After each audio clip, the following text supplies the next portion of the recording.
We have a cinnamon waffle, buttery grits. But let's get into it because we have egg breakfast, scrambled eggs, sausage. I'm so hungry and I feel so fat already.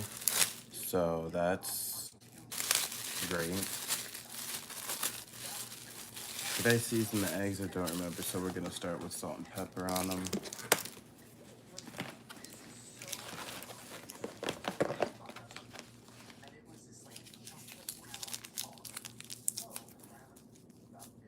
Are we live? I don't even know. Oh my goodness, that's annoying. The hot sauce is across the room, so that's also annoying. Okay. Okay. Let's throw some eggs, some hash browns. Mmm. Mmm. No wonder it tastes so good. I made it at the time of this filming. Because you don't know, I work at Waffle House. Oh, we have a Foodie Foundation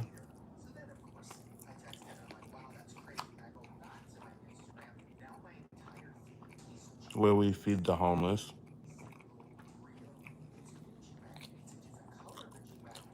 You can donate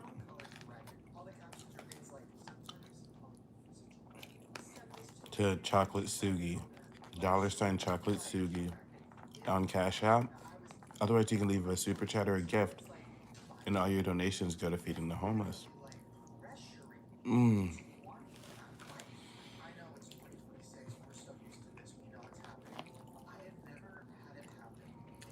Everything is seasoned. We have our hash browns smothered with onions and peppered. High food.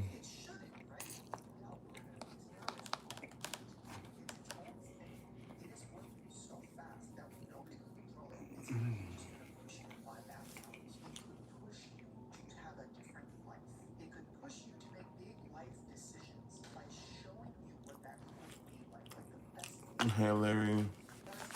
Hey Blue. Thanks for hitting the like button.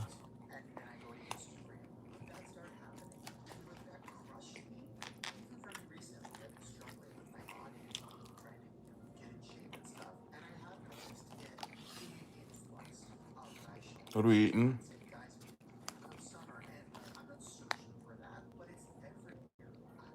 We're eating hash browns,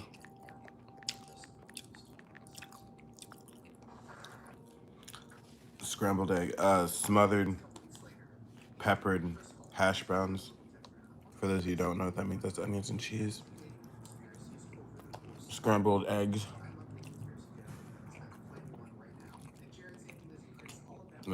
Pork sausage patty.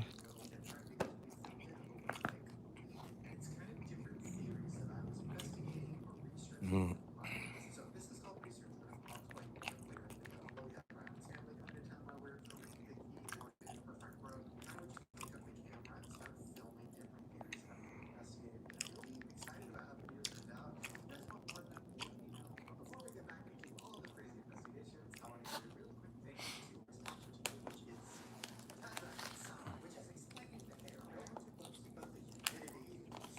Thanks for hitting the like button. Mm.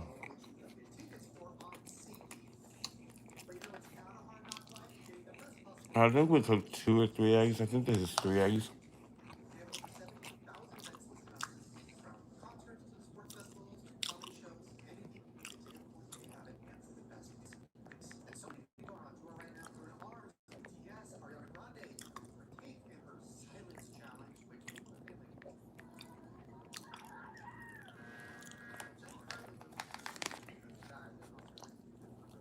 Mm.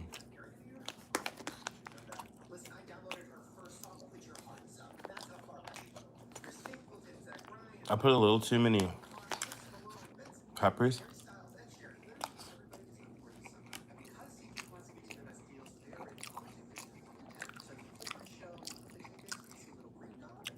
Oh yeah, I'm super tired.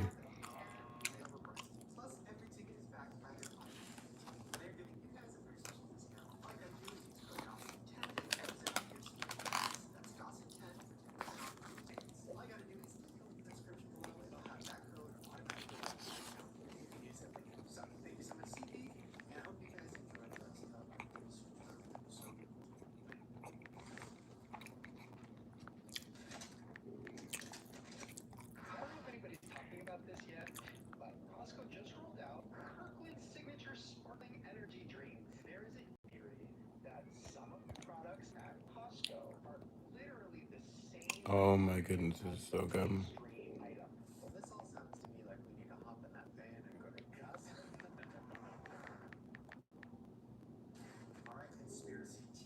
Why can't I find this?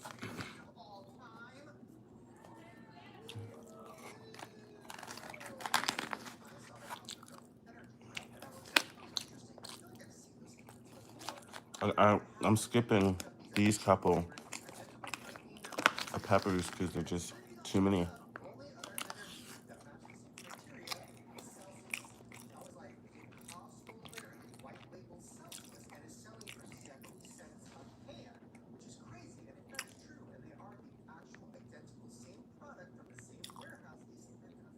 Oh my goodness.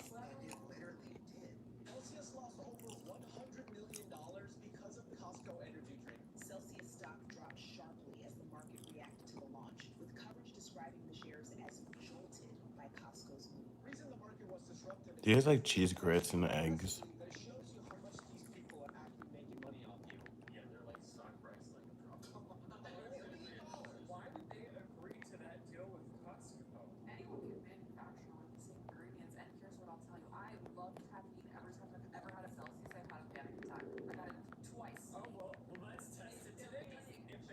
Okay.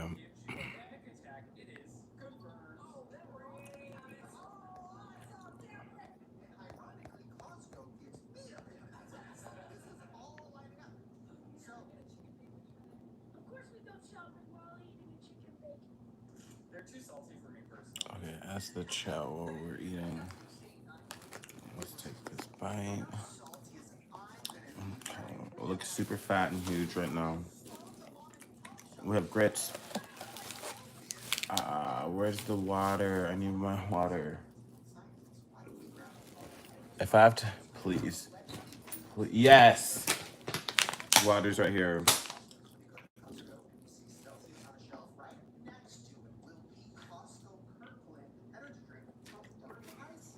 Love from Japan. Well, welcome to the show, Japan. My name is Sugi.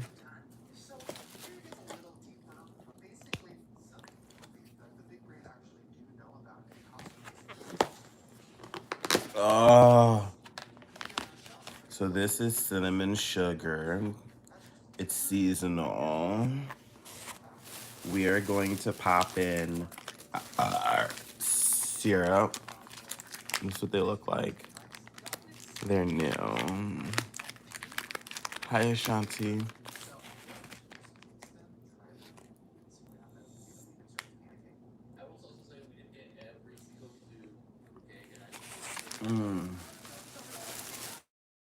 I know I got butter. I guess not. But I already put butter on here. So we're just gonna open it. Okay, that opened a lot better than I thought it would. Okay, so she doesn't want to come out. So what we're gonna do is we're gonna do that, and let's hope that opened because it opened up a little bit better than that. Oh, this is very cute. Oh my goodness, so cute. So cute. Okay, that was cute. That was cute. Before we put in, see, I wish I would have done honey. Before we put in the other one, let's open, should we open our grits? Should we open our grits? Let's open the grits. I didn't put any honey in the grits. I hate that I didn't. I forgot. Okay. So these are grits. Oh! Oh, they're thick.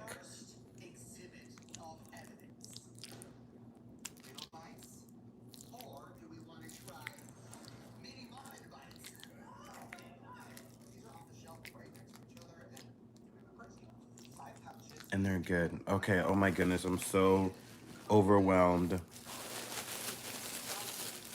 Okay. Where's my knife? Where's my knife? Okay, my knife is right here. My fork is right here. And my waffle. Okay, I'm scared. Because it really smells like heaven, but I'm nervous. I'm nervous. Ooh, ooh, ooh.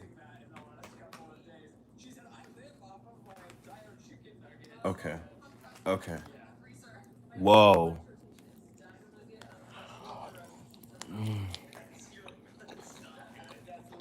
Mmm. Mmm. Yes, Des. There is a whole nother stick of butter in here.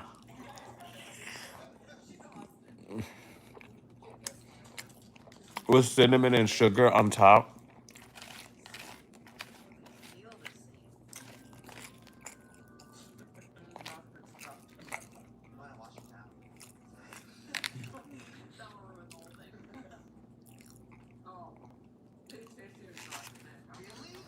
Okay. We're gonna. I'm overwhelmed. I'm overstimulated. I'm overstimulated.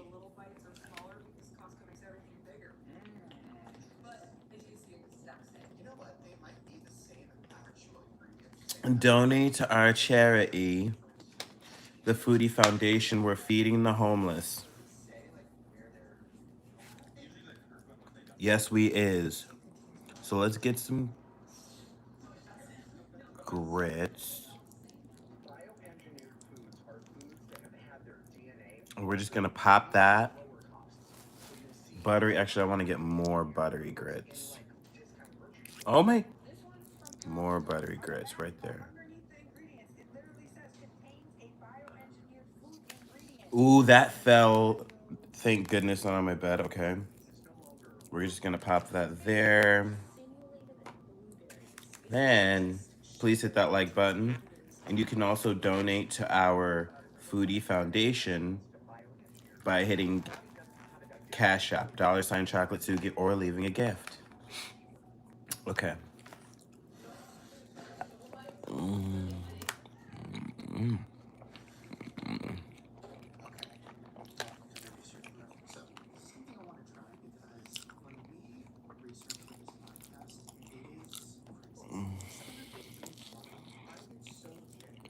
Mm-hmm. Mm. Mm.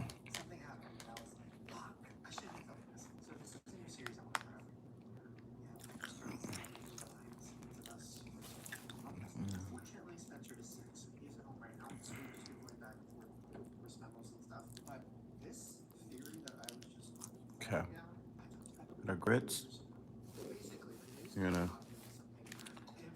just step. Ooh. Okay. Okay. We're just gonna move here. We want this to go well. We're gonna just that right there. Now we have waffle, buttery gut.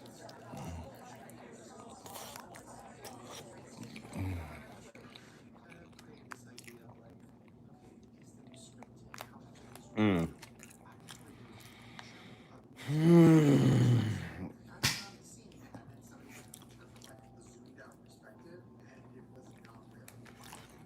Wow. No, they're not cheesy. These grits are buttery. What do I look like putting cheese all over my waffle? But I guess there's people out there that like I filmed somebody putting cheese on their waffle. Then they put their eggs on top and then it melted.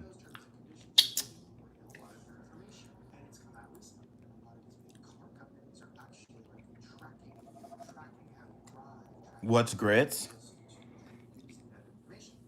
It's like cream of wheat.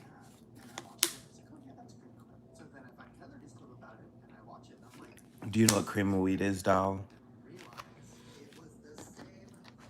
Oh my goodness, we need to grab our sausage patties.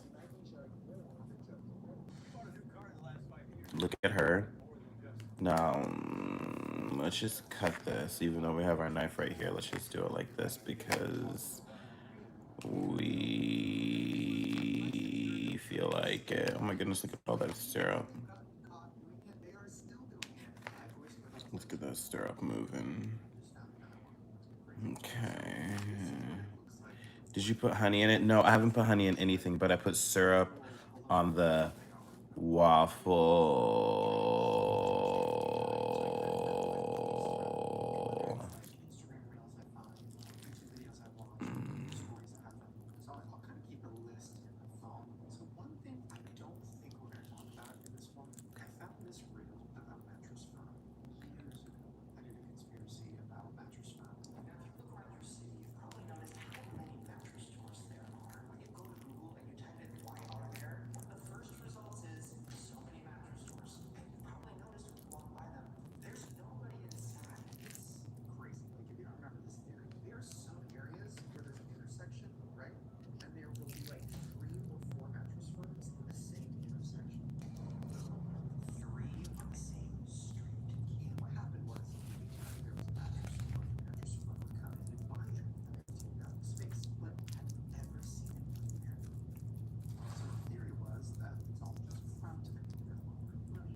Dang it.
I know I spit in my food.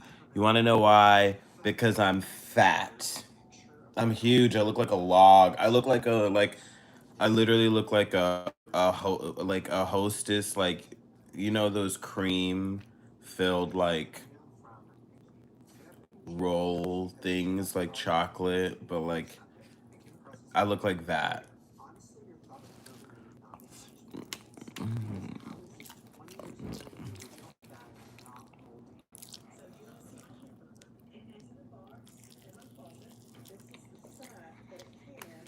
I'm full as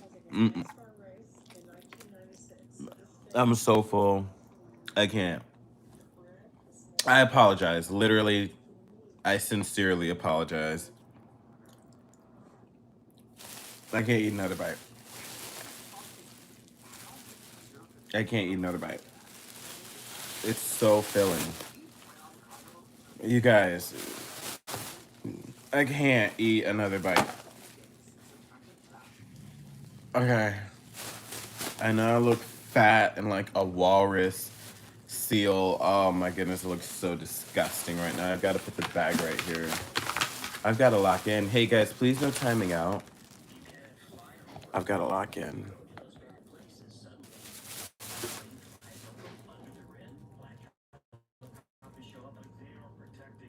I've got to lock in.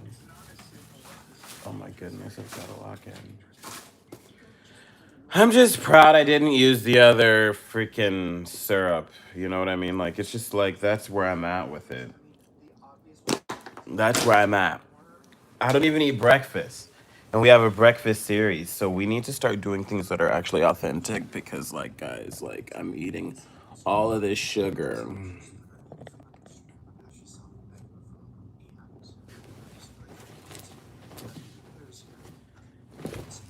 Let's go to sleep. Lock into what? I need to lock into workout.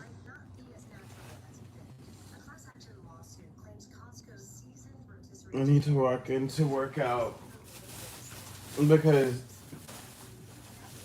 I'm so fat and disgusting.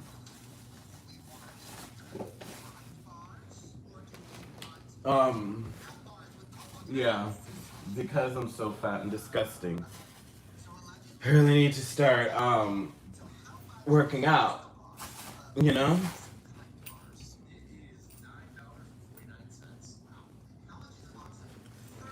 Oh,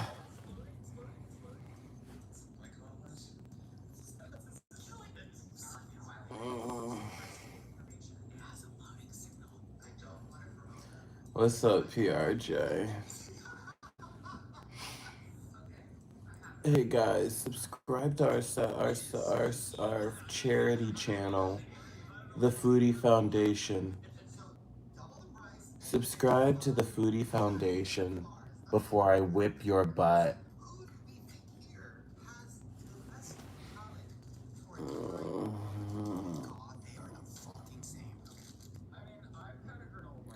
Larry, don't go. I love you. Sugi, do 10 push-ups? What do you think this is, Larry? I'm contradicting myself. We need to lock in. I'll do those push-ups. We're gonna lock in on the live. You guys, we started a kick. We started a kick account. Uh,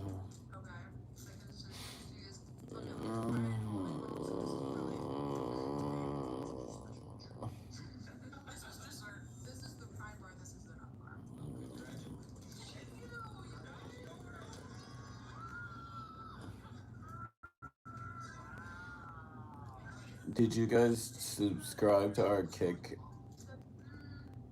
You guys asked us to join to start kicking what's it called? Not TikTok, but the other one.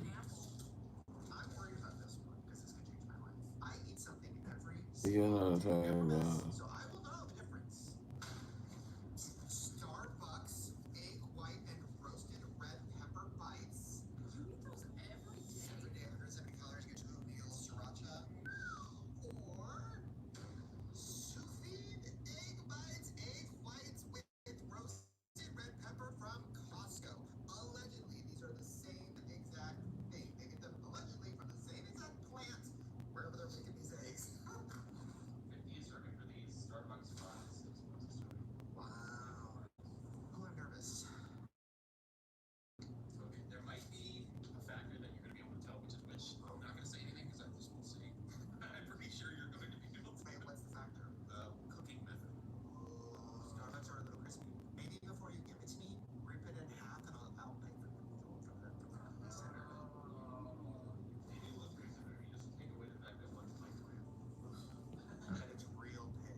Spencer sent it to me. I just saw it. This is crazy, and I kind of want to try it. I don't. It's not a conspiracy though. I mean, maybe it is. I don't know what it is, but just watch this. Oh. I don't know what the fuck goes on.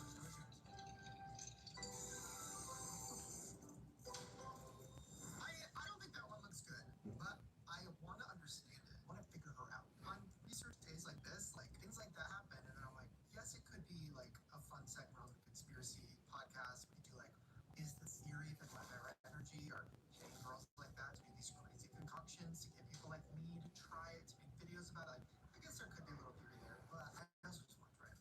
Wow, you're exposing how you make up theories. That was crazy. Something you have an interest in that you then spin for a theory, which, I mean, literally could be a theory, but it's an interesting way that your brain is programmed to No, work. that's how the Pokemon Go thing happened. Like, Pokemon Go is the biggest thing in the world. I need a conspiracy about it because that's a good thumbnail, and that's like a good way to get people to watch the video. Well, maybe the theory is that they're tracking everything you're doing. Maybe they're actually using all the data. Maybe they're trying to get you to make a map of the world. Cut to 8 years later, that Until they are. Every park you explored, every street you walked with your camera open, it all trained a massive AI system building a high-resolution 3D model of the Earth. It might be the biggest reverse labor heist ever. yeah. So I think my brain is just wired in a way where I'm seeing the worst case scenarios of things that should just be fun. Wow. Does that sound? A little bit. I like to see the best in people. Right. Celsius or Kirkland Sparkling Energy Drink Variety Pack. These are literally identical. The flavors and everything. Sparkling tropical vibe. Sparkling peach vibe, sparkling peach. Sparkling orange, you'll vibe. I think I have to all try some 3 flavors, but we'll start with Vicky. Vicky, which would you like to try? Peach it is. Do you want the price? Oh. Yeah. What's the price check? The chocolate one is 83 cents per can. They went up, I thought it was 70. And how much is 1 Celsius? 156 per can. Oh, so it's double. Interesting. Can I give a controversial opinion? I kind of like the Kirkland can better. Blackout. It's okay. Does Dad ever know this too? Look at Adam. I had a week you said that. I can't give you sugar this time. I'm sorry. Free. You ate 2 muffins, and they were little. I love to rage big mom with uncomfortable. You know she's not gonna answer. She's just gonna be like, ew. Okay, I can honestly say I've never had an energy drink. I just want to see. Is it cute? Yeah, it's okay, as long as it's cute. Okay, here is the first can. Okay, the cans are gonna feel the same, right? You guys are making me laugh. Hold on. I thought this was a dream. Am I in the dream? Oh, the peach is so good. I love it. Watch, we've created an energy drink addict. Oh my god. Oh. Wow. She's like, can you add some vodka to this? Now, are they diet at all, or what's the Yes. deal? Yes. And no sugar, I'm going I to say believe. it Right? doesn't taste sugary. Wow. That scared me. This one is blob. Like, yeah, this one's no good. It doesn't taste the same. No. This one tastes more like artificial sweetener. That one has a lot of flavor. This one does not. Well, this was like the theory you were here to like sell the video on. This is why everyone on the internet thinks we're the same. And giving it to somebody who doesn't typically drink these, having such a controversial take. The one that tastes better is probably the knockoff. She's not wrong. Yes, the Kirkland tasted better, and I have to confirm, this is better. This was not sponsored. They definitely simulate blueberries, and it's crazy. Wait, okay, should we try the other flavors? Okay. Okay, we'll try to see if we can wait to see how long we can get into it. No, I would have loved to hear all day. You said I had this to do the rest of the night. I've never done this. I'll get your time. For an energy drink? Okay. All right, I'll have an energy drink. Oh, you want me to film myself, Tim? I like it. No. Hi. Oh, he puts on his own blindfold. This is a self-production over here. We've not done this before. What?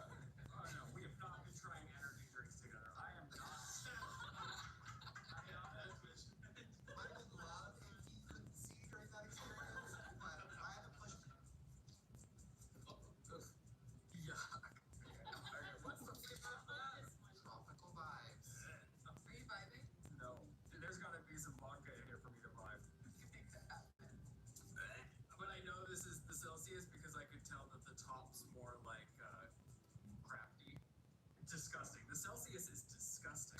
So do you think that's a Celsius? I think this is a Celsius, and I think it's disgusting.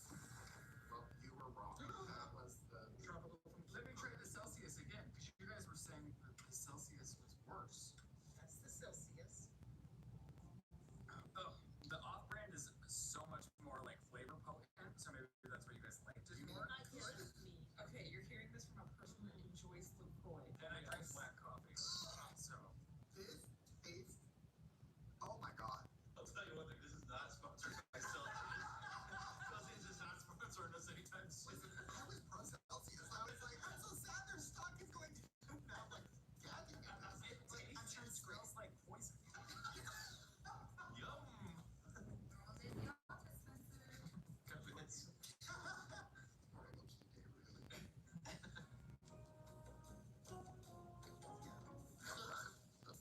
That's so gross. Okay, that's not good. That's just Jesus Christ.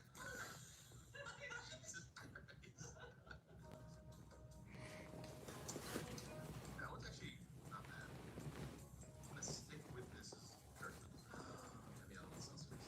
Wow. That one tastes like ongoing. This one tastes fine. I guess Costco did take Celsius's recipe and just said we're gonna up the flavor. You can't take my word for it. I like bang. Okay, we just finished filming the podcast. We talked about everything that we've been researching. It felt really good. I'm excited. I feel like that was a really fun, like, rabbit hole-y episode. The reactions were so good. Like, everybody was really engaged. I feel like this new format is just really working for me. Like, I'm excited about it every week. I get, like, super invested. Jared had the craziest story that, like, we were all just so sucked in. I don't know. I'm really loving it. And I'm also having fun documenting the whole researching process. So if you want more of these videos, let me know.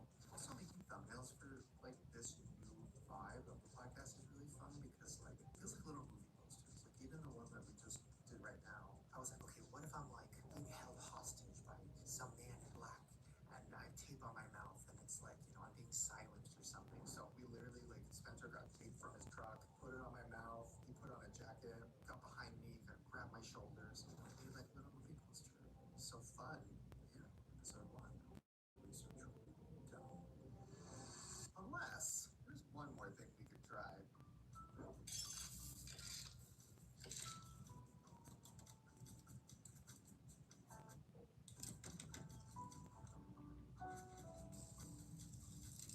Wait, it looks good. Okay. Oh my goodness. What is that? Any takers? Yeah. Do you want to know what's in it?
massive boarding school. And when I say massive, I mean, I think they owned close to 600 acres of land. So it's a big chunk of land that he's guarding. He had to take his little guard dog, patrol through the woods, make sure that there's no trespassers, make sure no students are setting up a flab, no rogue chicken running about, and he would go through the stone paths. So it's not like the woods are completely uncharted territory. It's not like it's overgrown, the forbidden forest. There's paths, there's trails to take, and he would just walk along. And some days he would be out there cutting down bamboo before it got a little impossible. But today, his guard dog had completely other plans. His guard dog would not budge. First, the dog was frozen on the path, and then slowly it turned its body towards off path and it starts yanking at the guard. The guard gives it one tug, like, come on, let's get back on the path. But the dog absolutely refuses to stop barking. The dog is pulling towards the trees. The guard is, kind of curious. Normally his job is very calm, very peaceful even, but recently the disappearance of a high school student at the school, things have been different since then. So even walking through these woods, it made him feel a bit unsettled. It sent a chill down his back. He took one step off the path onto the crunchy leaves. The dog pulled on the leash until finally both of them were walking off the path and towards this abandoned shed on campus. Okay, it's not necessarily a shed per se, it's more like 4 brick walls that were set in place, and inside it was used to storage things so that they wouldn't be in plain view. And outside the 4 walls, there were linings of trees, like think privacy trees, but they're really tall, they're really big, they've got these humongous branches. It's honestly kind of confusing, so I'm trying to simplify it to make it digestible. The guard dog stops abruptly at this shed, and his leg and tail is stiff. Like all of his legs, his whole tail, his whole body is stiff. His head is pointed upwards like an arrow, and the guard stares at his dog, follows his gaze to see where is my dog looking, and at first he just sees trees. And then he's like, wait, what is that? In between the wall and the trees, in these small little gap, there was a body hanging. The 15-year-old student that had went missing 3 months ago had just been found on campus hanging from a tree by a pair of shoelaces. For the past 126 days, it seemed like the whole nation of China had been looking for this student. The campus had been turned upside down by investigators. I mean, it was absolutely gnarly. How on earth was on campus? This is a case of a essay ring in school. A principal run an essay ring, a chemistry teacher that wanted to commit the perfect murder using chemicals, and even school bullies. Because of just how bizarre the death of this student is, it seemed like every conspiracy made sense. This was huge. Yeah. Like I was reading news about people were saying like there was Panda blood, it was a blood donation. there's gone wrong. some governor needs some organ and then they cannot be kid for the organ. Yeah. It was huge. Huge, and the conspiracies are wild. So let's talk about the case of the missing boarding school student. And this is a case that seemed to drive practically all of China mad.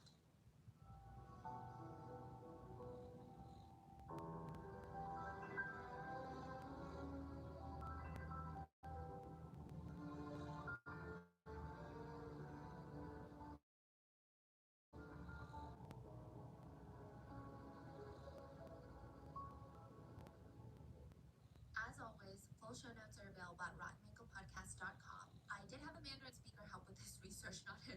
A Mandarin researcher, and especially in regards to all the public theories, the threads that just catapulted this case into mainstream media, I wanted to make sure that we covered the most of it. And a lot of netizens, they were invested in this case. This received a ton of media attention in China, and there's just so much mystery, speculation, conspiracies about what's going on. So we're going to cover the most popular ones. But just a reminder, myself included, it's easy to get swept up in these conspiracies, but, this is a case that affected and still affects the lives of real people.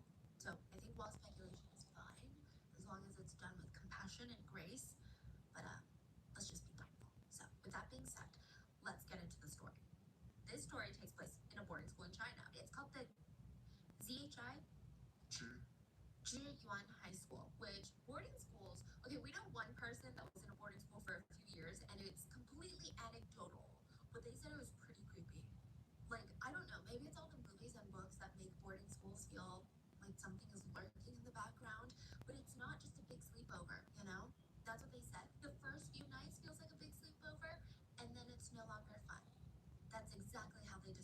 It's just got an eerie sense.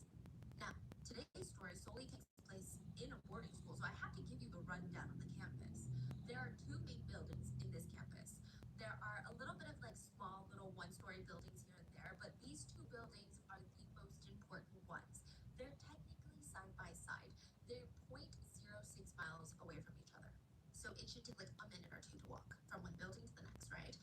Oh, 0.06. Yeah. Oh, yeah, that's super close. Yeah, that's like really close. I mean, there's some trees in between, but it's so close. Now, they're technically side by side, but like I said, there's a small little park that you have to cross. So one building is reserved for all the classrooms and most of the administrative rooms, like think your principal's office, all of these things, teachers' offices, HR. Then you take a quick little walk. Then you've got the other building. This is reserved for student dorms. And the campus is reminiscent of a college campus, but on a tinier, much smaller scale. I mean, outside of these two main buildings, they had a gym, two parks, soccer field, basketball court, tennis court. I mean, it's a pretty big school. And since it's a restricted boarding school, one of the appeals is that it is completely gated and fenced off from the general public. And students were not allowed to leave the campus without getting explicit permission from teachers or staff, because these are high school kids. These are not college kids. So this way, parents feel a lot safer about sending their kids to this school because it's not some sort of free-for-all. The kids are still under very constant, strict supervision. Everyone is treated like a high schooler and not like a college student. And this is all kind of important later. So anyway, the school has these three massive gates. Now, the biggest one is the main gate. It's huge, it's fancy, it looks grand, and it's used for big celebrations like welcoming day, graduation day. And then you have a second gate, a much smaller one. And this one is used for outsiders to come in. So when you have parents visiting, maybe potential deliveries, they come in through this gate. Those types of instances, outsiders coming into the school. Then you have the last gate, the smallest gate. This was typically used solely by staff and students. Staff when they're coming in for work, and students when they have permission to leave or for whatever reason. And side note, okay, this boarding school is kind of unique. This is the absolute first time that I've ever heard of this. And I don't know if it's common in China, but parents could board with their students. What do Yeah. you mean? So each dorm room typically has a bunk bed and two students are placed in the room. So one gets the top bunk, one gets the bottom bunk. But sometimes one parent would choose to stay with their kid at the school. So they share a room and they share the bunk beds. And a good amount of parents chose to do this at this particular school. I think there was 90-something parents who lived on campus. That's my biggest nightmare as a parent. China's parents are so obsessed with kids' grades. It's almost like let me live with you so you don't have to worry about your day-to-day. Oh. So all you can do is study. Yes, that's exactly why. So while the kids focus on studying, the parents will focus on tidying up, cooking meals, running errands, cutting up fruit, just making sure that their kid is actually studying. Yeah, so back to the setup of the school. It's gated, and the fact that the most of the school was fenced off was pretty impressive, considering the fact that the school had two parks on the property. Students were allowed to use them, and this is, again, not like some sort of forbidden forest type of scenario. One of the parks is about 4 acres, very, very small, and the largest one was about 589 acres. Yeah, so to put it in perspective how massive that park is, it takes an average student about 2.5 minutes to walk through the 4-acre park. Right. It takes about 6 hours to walk through 589 acres. 589 acres? Yeah. Central Park is 843 acres. Oh yeah. This one is like one and a half of that. That's crazy. Wow, yeah. So it's huge. I mean, the big park is huge, but again, don't get me wrong. It was designed to be somewhat usable for the students.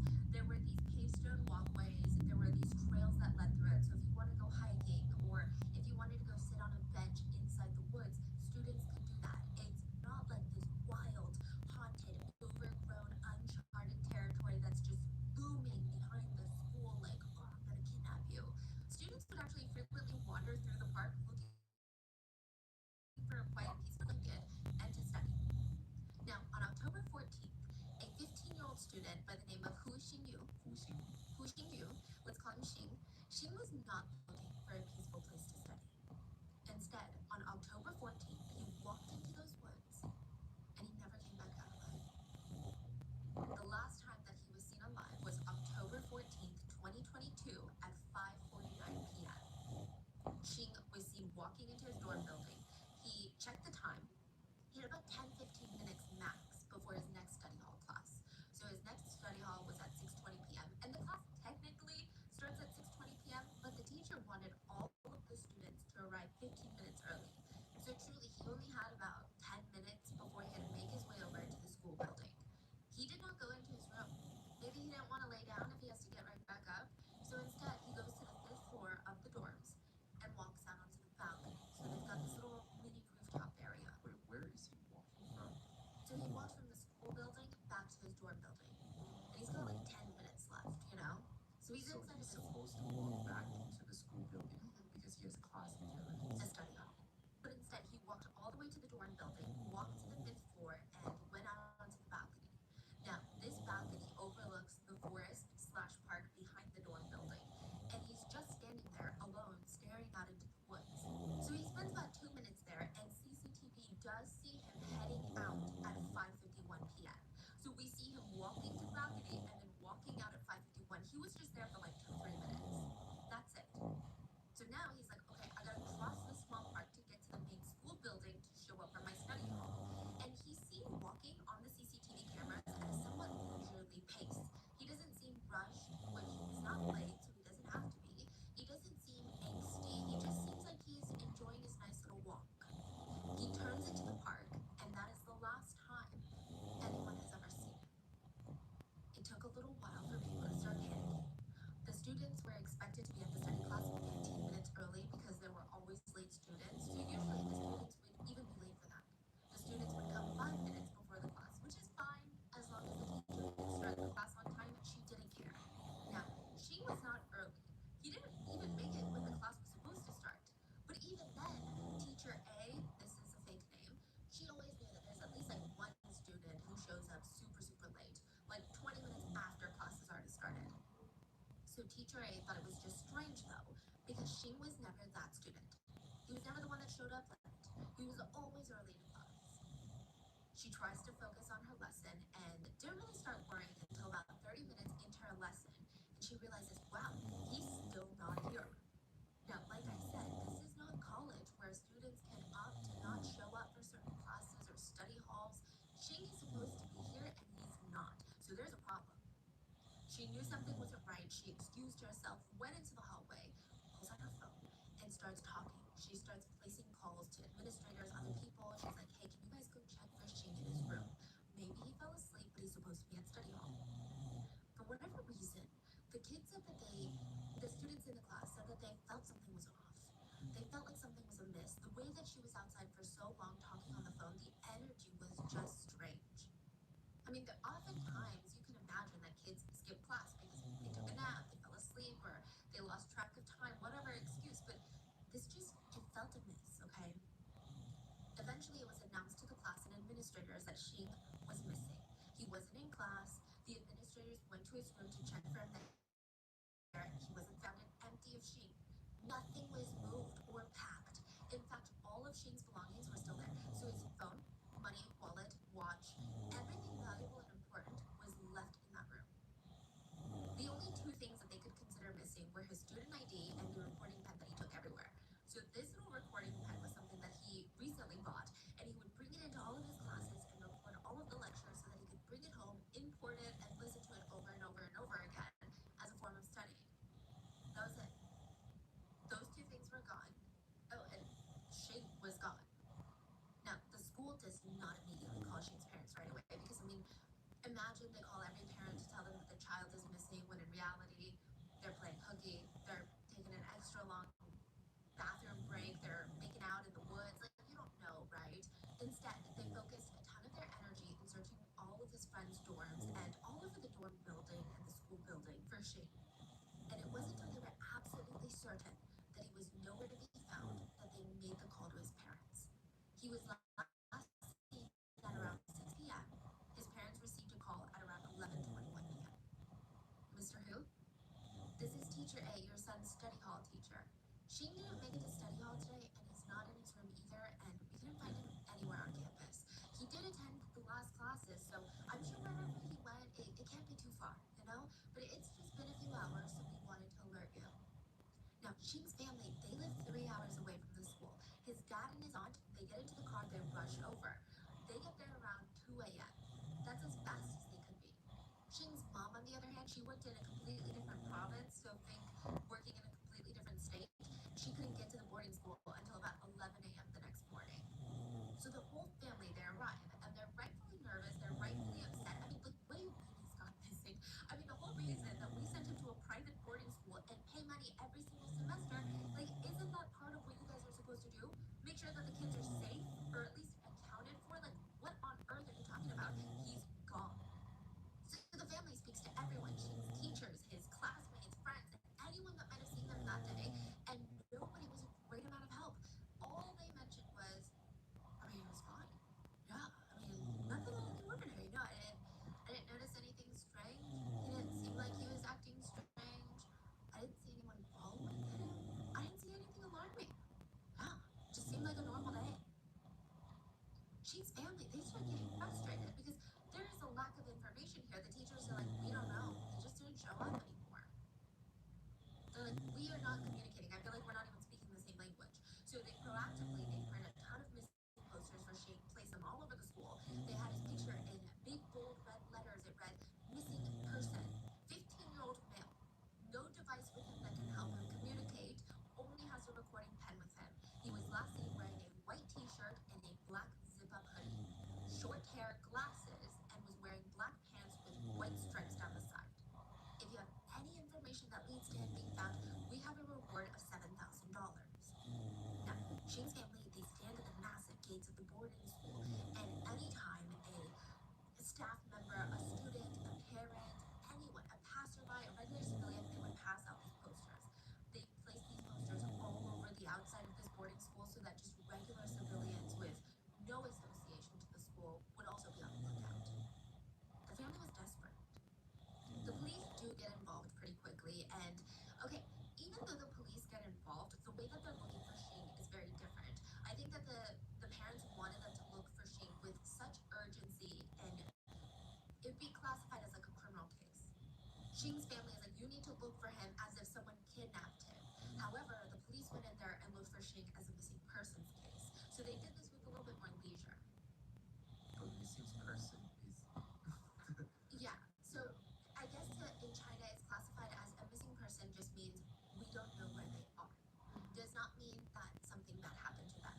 In order for it to be classified as missing persons criminal case, it means there needs to be some sort of hint that someone kidnapped them, someone took them, they got in trouble and something happened, versus missing persons is just straight up, we don't know the location of this person. Okay. They could have willingly run away. Yeah. I guess it's all very similar, huh? To the US, yeah. I mean, we just classify it as like a runaway versus a missing persons, but same thing, right? So the teacher, police, and Shing's family, they search the entire school property with the help of civilian volunteers. They look in every single room on the grounds. They check the pools, attics, roofs, everywhere. I mean, they went the extra mile. They drained septic tanks just in case. A team of searchers flew drones over the grounds to run 3D imaging and scans. They brought in drones that did thermal scanning to look for him in the woods. Again, nothing showed up. You guys seeing where I'm getting like, that's weird? Okay, it's weird. Civilians volunteered to search, and the local community, they really came together to help. A lot of people said people searched as if it was their own son that had gone missing. It could be pouring down rain, and people would be bringing in their own resources, and they would come in with parkas, rain jackets, walking sticks. It was said that at the biggest size, the search party was like 2,000 people big. So clearly, this is not a half-assed search. I mean, keep this in mind because his body is found in a place that should have been so easy. So I'm going to show you a map for the visual people, but if you guys are just listening to the audio, it's like the next building over. The shed, I know it sounds like it's way out in the woods. I think it was 0.2 miles away. It's really not that deep into the woods. And it's a building. It's like right there. People know of its existence. It's not like this forbidden, like, oh, nobody knows the shed existed. The students had no idea this shed was there. So they search everywhere. Everywhere. They're draining tanks. They're combing through school security footage, but nothing seemed to miss. When they see Shing, he's wearing a white shirt, black zip-up jacket, walking out of the dorm building at 5:51 p.m. He heads to his study class, and that was footage of him. Then poof, nothing. He's not seen ever again. He's not seen at the campus gates. He's not seen leaving the grounds. He's not seen coming back to grab something. He's just gone. The leader of the rescue said, it's as if he vanished into thin air. We're not going to give up, but we have no clue.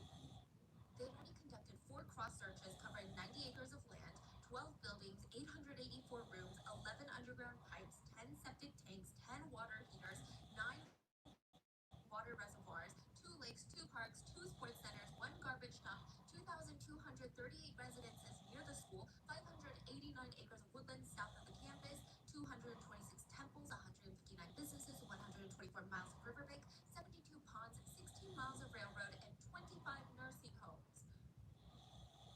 Wow. They followed and eliminated 378 tips and cleared all the school personnel and students, including the 98 parents that were residing with their children on campus.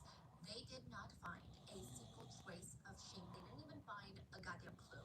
They found nothing that suggested foul play or even a runaway. I mean, that's the thing. They didn't find evidence of either thing. They found no evidence. None. Which meant that it was going to remain a missing persons case in the eyes of the law, which is not what the family wanted. Missing persons cases in China, like I said, are equivalent to runaway cases in the US. They are not treated with nearly the same amount of urgency that criminal missing persons cases get, which, you know, it's like that here. So the Hu family, they're broken from the lack of, I mean, nothing has happened. Their son is missing, they're doing all the list, and nothing was found. Like, the lack of findings and progress made it so difficult for them to even feel hope. To them, it just didn't make sense. There's a lot of anger there, too, of like, I sent my kid to this boarding school to be safe, and now you're telling me you have no idea where he went. Xing's mom was also dealing with a lot of guilt. She said originally she wanted to be in a boarding school with Xing. She practically begged him, but he turned her down. And it's not like they had a bad relationship. They got along really well. But he's 15, and for the first time ever, he's like, Mom, I just want to experience a little bit of something different. Maybe next year you can move in, but it's my first semester here. I want to see. So the months leading up to the move-in, his mom would ask, are you sure I could cut fruit while you study and I could clean up for you? Mom, it's fine. You're 3 hours away. I'm going to be good. So even though Xing's mom was a little bit sad, she let him have his space, and there was nothing that made her concerned for him or worried for him. Like, Xing was a good kid. Both his parents, his older brother Tao, they adored him. Side note, his older brother is like 15 years older, so it's like his second dad, basically. Tao was adored Xing. Anytime he made a little bit of extra pocket money with his job, he would buy Xing new clothes, new shoes. I mean, they got along so well. Everyone that knew Xing, not just his family members, they said, yeah, that's the type of kid that you would trust to be alone in a boarding school. Like, other kids, you'd be like, oh, I don't know if they're going to study. I don't know if they're going to listen to the teachers. But Xing, yeah. Neighbors remember seeing him walk 30 minutes to his grandmother's house a couple times a week on a regular basis, so that, because she was wheelchair bound. And he would take her on these long scenic walks. He would run and buy groceries for her. He would clean up the entire house. He would do all the chores. And when he wasn't doing that, he was typically perpetually hunched over a math textbook. He's like every parent's dream kid. For example, one time their town was completely flooded. The water was coming up to people's knees. It was really flooded. So school, for some reason, was not canceled. Do you guys not cancel school often in China? If it doesn't affect the study, then no, yeah. Really? Like, if it snows and the roads are a little icy? It depends on the city. Some city are used to it, you know? Yeah, I just remember growing up in the South, it's like when snowflake falls, school is canceled for a week. Yeah, for Georgia, yeah. Yeah. Now, school for some reason was not canceled, and all the other students are trying to talk to their parents about this newfound discovery of the dangers of floods. They're like, Mom, Dad, I gotta sit you down and tell you floods are so dangerous. We walk out there. Do you know how much bacteria is in that water? We can't go to school. We can't. I know it's not canceled, but I can't go to school. They're like trying to tell their parents that. Not Xing. Xing put on his backpack, and his neighbors said they were shocked to see him splashing onto the streets running to school. Same as always. He was like one of the few students that showed up. Even when his parents gave him allowance, he would just put it away into this little box. And they're like, please, just use this money. Go watch a movie with your friends. Like, you gotta textbook, we're thinking that you're becoming a little bit antisocial. Eve refused. When he felt like he had saved up enough, he would present this little box of cash to his grandma, and she would be so upset. Absolutely not. I'm not taking that money. So when his grandma refused, he would use the money to pay for his own school fees. Like, what kind of kid is selfless enough to do this? And it's not like the family was financially struggling at the time. It wasn't a situation where they were emptying out the last of their pockets to send their son to school. He just felt really guilty to use it. I mean, they just had a little bit of extra and gave it to him. That's it. So it really doesn't seem like the type of kid to run away or skip boarding school because he doesn't like the studies or get involved with the wrong type of groups. The extent of his wild streak or his rebellious teenage years was watching anime. And that's not even rebellious. That's just called de-stressing. And of course, he never watched so much that it would affect his grades. Like, he would finish all of his studies before he watched anime. Like, this was their son, and now he's missing. And the authorities were hinting at the fact that maybe Shing had walked off the campus by his own free will. They argued that maybe Shing just got tired of school and left. He's over it. He doesn't want to study anymore. He snapped. That was the best explanation that existed, and the family was like, no, absolutely not. They argued that is logically incomplete. You can't just say that because you can't find anything else.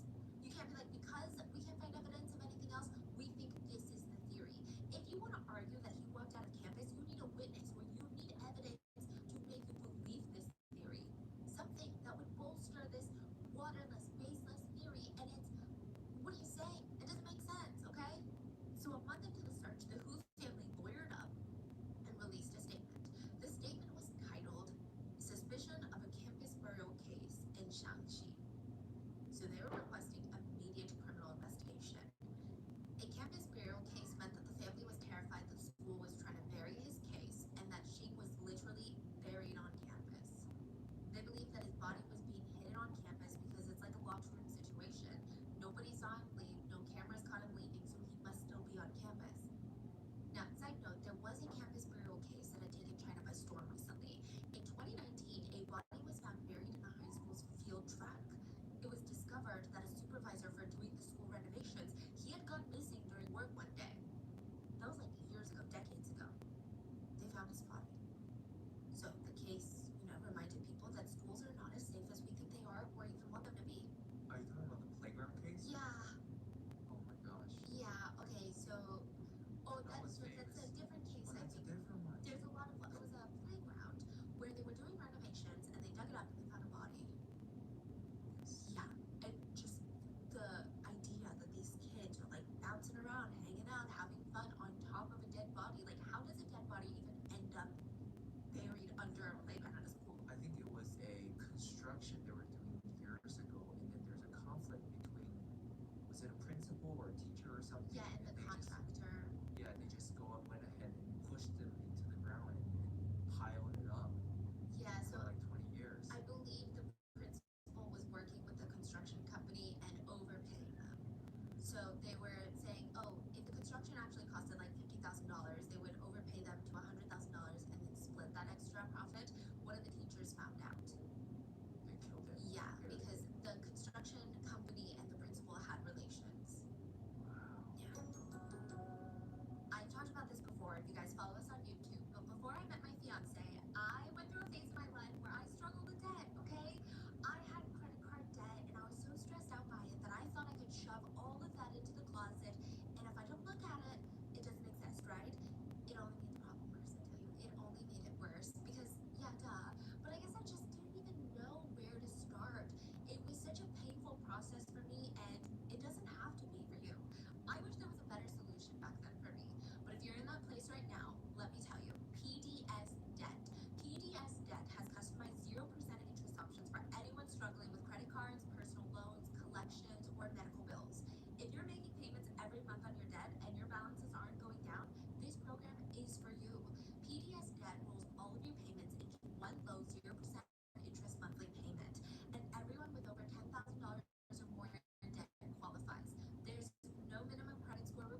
bit questionable.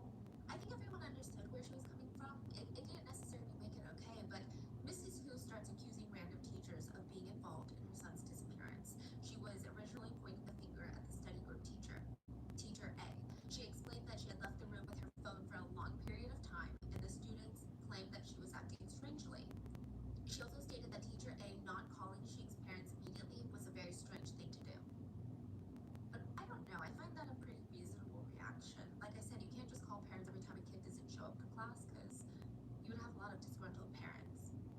I don't know if I would have waited 5 hours, but I think it's not too unreasonable. Now, netizens disagreed with her slandering a teacher without any concrete evidence, but it's hard to turn on the Hu family. I mean, they would camp outside the school gates holding up signs that read, "Give me back my son." Like, it was heartbreaking. If you see the deterioration, Mrs. Hu looked like she had lost 50 pounds in a month. I mean, she looked frail, she looked weak, bystanders could do nothing but watch. I mean, she was fixated on finding her son. The family hired professional rescue canine teams from the other side of China to come and search the campus. The dogs only signaled near the stairs of the dorm building. Keep that in mind. But otherwise it checked out. It cleared. It looked normal. The security footage in that area didn't show any sort of weird happenings either. The family hired a security engineer to help them go through the school security system to see if it was tampered with, to get some sort of clue. If her son walked out fine, which way did he go? Did he leave with someone? Did someone stop and talk to him? Like, was he taken? That's what she wants to know.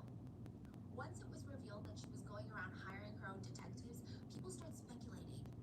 Wait, why would she have to hire her own detectives if the school is helping? Maybe the school is not helping. Maybe they're not cooperating. Why would the school not want to cooperate? Netizens started spreading a rumor that Mrs. Hu was offered $300,000 to keep quiet about the case. The rumor started because she stopped posting on Douyin.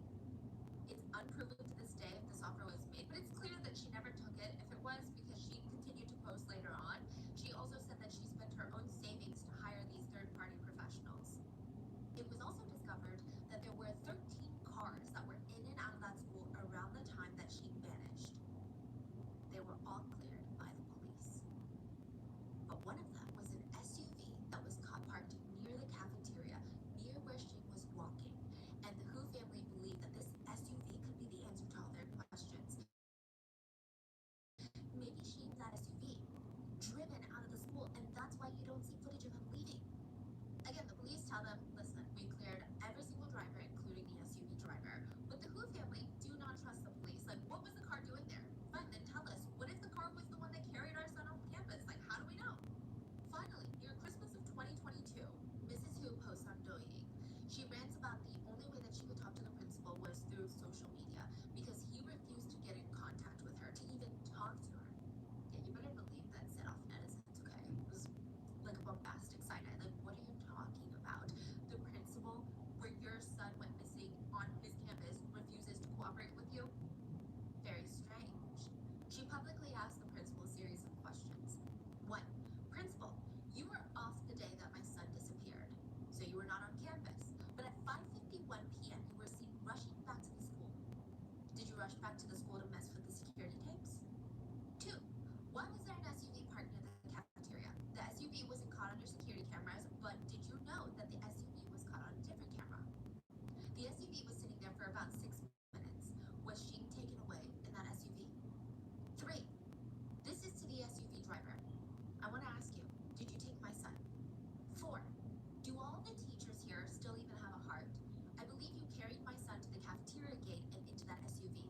So I think what the Hu family at this point were believing was that something might have happened to Xing at the school.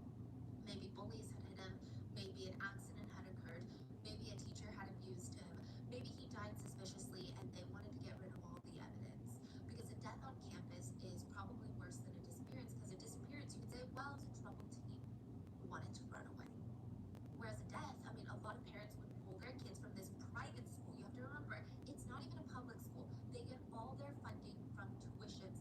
They need parents to trust this establishment. 5. Question to the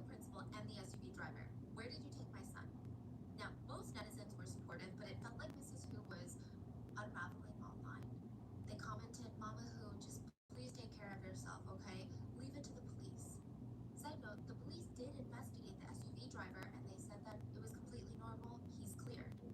But that doesn't stop the internet from doing what the internet does best. Random accounts start popping up alleging some sort of relationship to the investigation and stating that the SUV driver was guilty of murder and was currently confessing to the crimes. Social media ran with it, reposting that one random person's video, and that video got about like 800,000 views in like an hour or two. Yeah, it was later proven to be false, but the impact was massive. Even mainstream media started running with it without fact checking, just stating that the SUV driver was the killer. The case flew to the top of online public attention. I mean, this is really when it catapulted, because not only did mainstream media say they found the killer, but they also had to backtrack and be like, just kidding, the SUV driver has been cleared. So now all of China is like, wait, what is going on over there? Why is the even media forking it up so bad? Now, most netizens are good people that just want to help.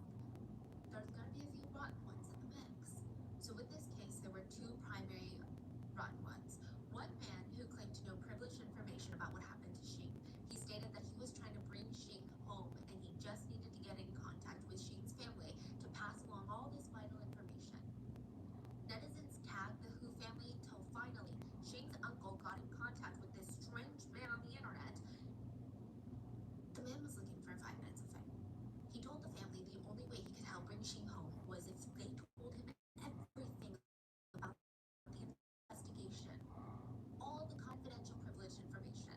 The family and the rest of the public had an inkling that this guy just wanted all this privileged information so he could be the first one to break the news online and become some sort of breaking news crime reporter. Just wanted views. The family rejected his help, and this man lashed out. He went from being pro-Hu family to the biggest hater of the Hu family. He went online to allege and accuse the family of faking this disappearance so that they could get some sort of money or compensation from the school. He even accused the family of being the reason that the son disappeared. They were willing to sacrifice the son so that they could get paid out from the school. Another really shitty situation to come out of this was, and this makes me really scared for the future, someone deep-faked Mrs. Hu. Using her videos online, they deepfaked her face and voice and started multiple new accounts where they were using the AI deepfake, asking netizens for donations. A lot of people donated. Mrs. Hu had to come out and state on the record, we did not ask netizens for donations. We will never ask netizens for donations. Thank you all for supporting this case, but do not be fooled. We want to establish this as a criminal case. That's what we want. We want the truth. That's it. So the whole case was turning into a mess. But regardless of the public attention to the case, there was a lot of pressure on the school, the city, and the government to figure out what the hell happened to Xing. Netizens started doubting even the efficacy of the searches. They wrote online, usually when a search party is that large, like 2,000 people large, they already have some sort of clue or purpose for the search. It's well organized. It's not just, hey guys, we're just going to go out into the field and look around. But as for Xing's case, there's no leads, no proof, no organization. It feels like he went missing inside the school. If they really wanted to search, they should start from the teachers, students, and parents that were in the school. There are still suspicions that the CCTV camera was tampered with. They should start with the security guards. Plus, the places that were searched, besides all the houses or all the public places that people pass through each day, Xing has been gone for almost 90 days. If traces of Xing were there, they would have been discovered a long time ago. So basically saying, even right now, the police are searching random places that don't even help the search.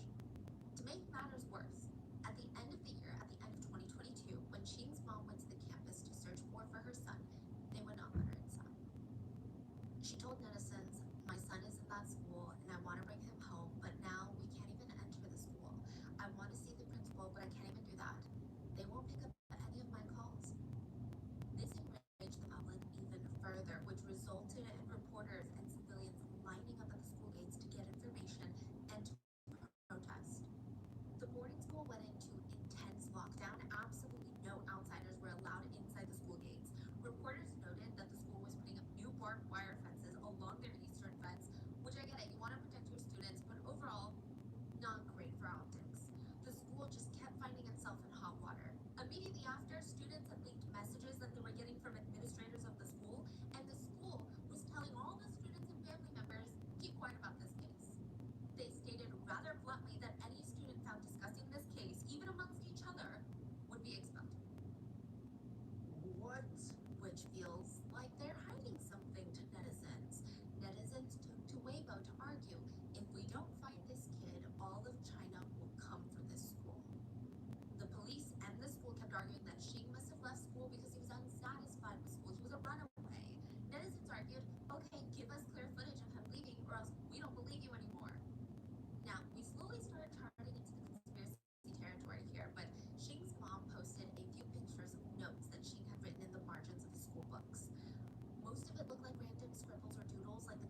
family agreed.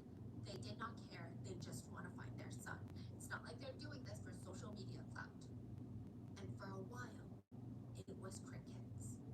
Until Chinese-American detective Li Chengyu gave his 2 cents on the case and the media went into this feeding frenzy.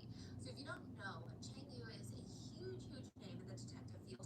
He is a famous criminal forensic expert in America. He's Chinese though.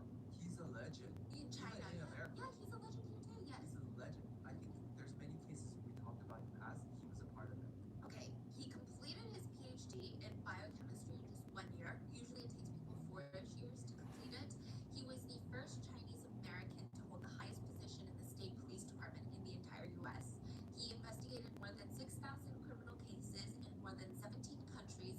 He worked on JFK's assassination, Nixon's Watergate scandal, Clinton's impeachment, O.J. Simpson's murder, the John Benet Ramsey case. He worked on that one, the 9/11 attacks, and those are just some of the cases that he's worked on.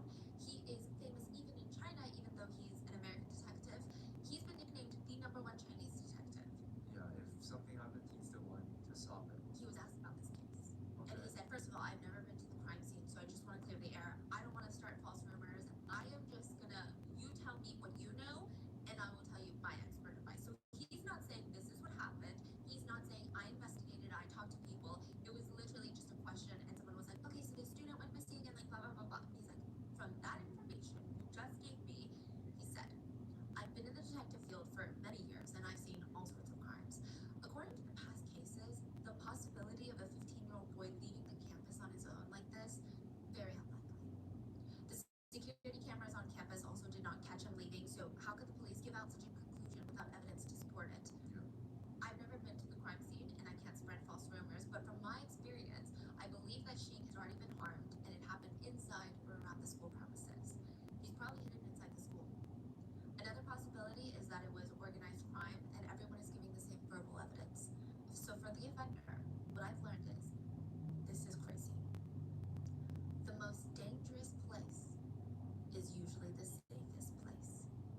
So to commit a crime at a school where you're familiar with, or your home, it's the most dangerous because that's where the police will search, but it's the safest. Netizens took that to mean that there is a possibility of this being an inside job.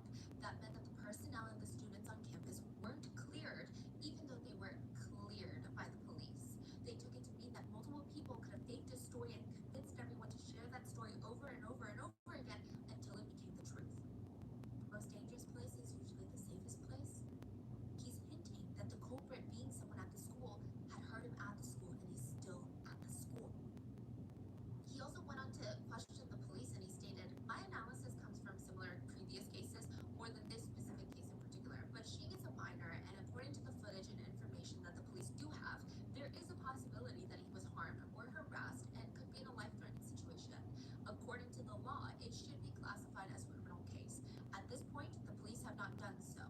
I don't see why there are reasons behind this. Unfortunately, there in fact were reasons behind this, and I don't think they're good reasons. This is not the police defense. I think this is goofy, and this is like everywhere, even in the US it's goofy. But in China, in order for missing persons case to be classified as a criminal case, you have to meet multiple criteria. The place of disappearance has to have clear evidence of violence, like Gone Girl style, coffee table turned over, blood. A person must come forward stating that the missing person was harmed. I saw that person get pulled into that van. The missing person must have disappeared with a vehicle or large amounts of money. That doesn't even apply to a 15-year-old. The person is under the age of 14 and has been missing over 48 hours. The person had conflicts or disputes with any other party before their disappearance. Or no one knows where they've been for the past 3 months. So no one knows where Xing's been for the past 3 months. 3 months had passed, but because he didn't check off multiple boxes, it was not a criminal case. Which feels contradictory, okay? It feels dumb.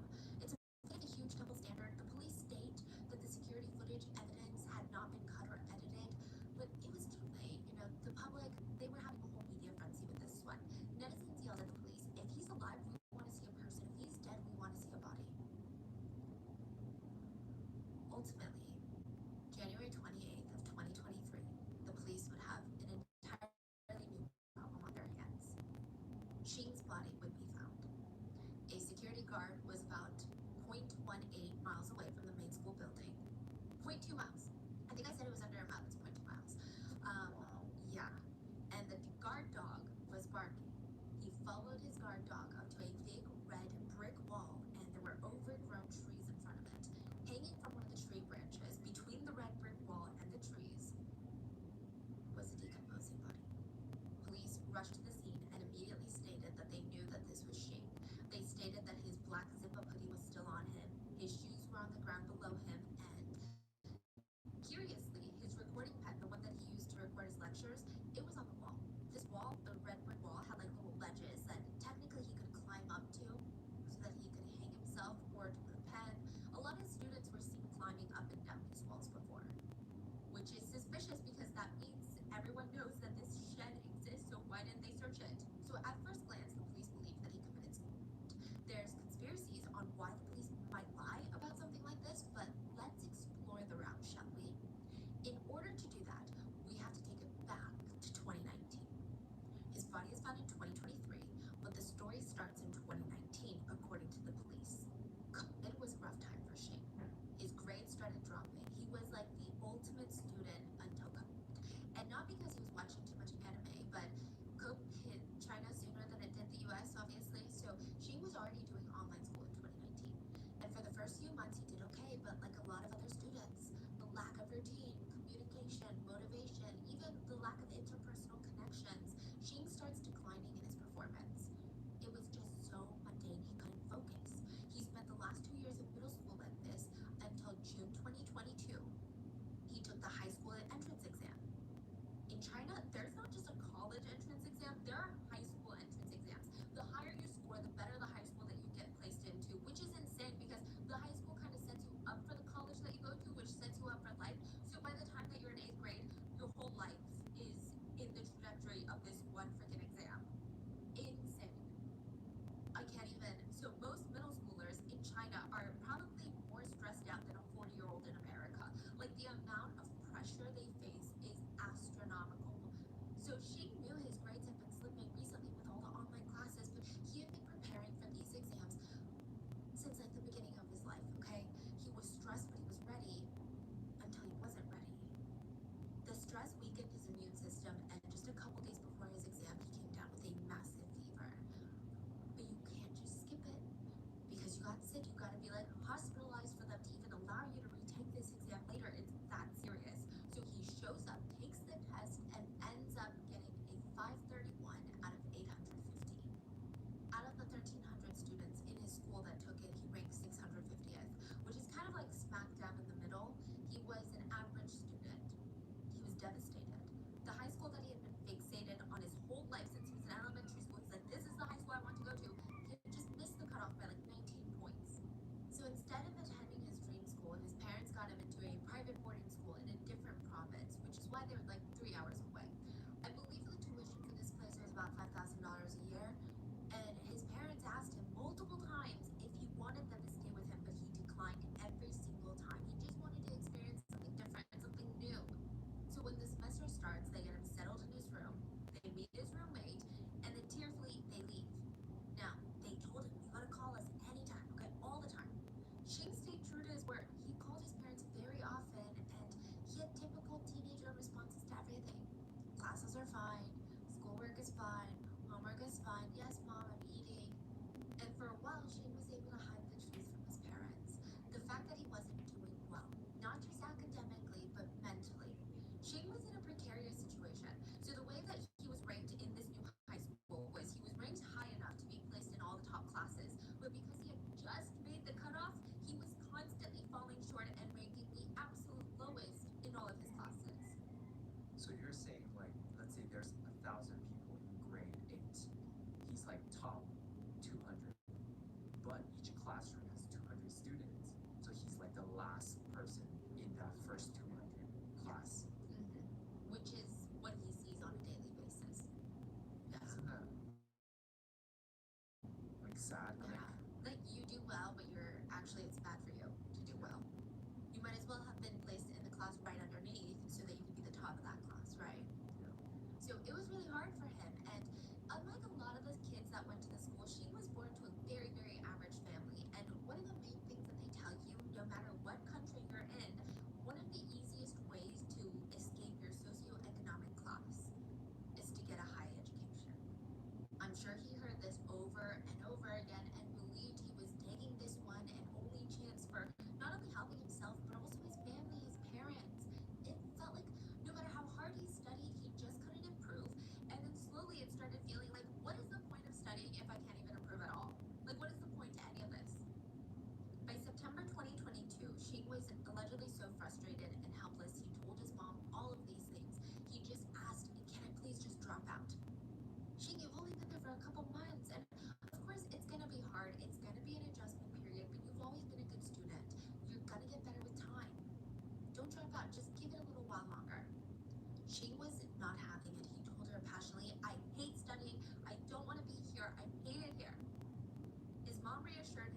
October, he went back to school. That was the beginning of October, like the first week.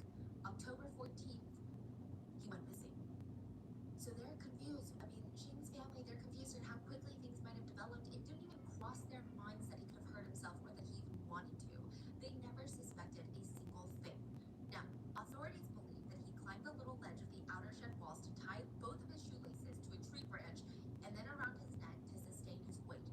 Then he jumped from the wall ledge, letting gravity do its work, and effectively ending his life.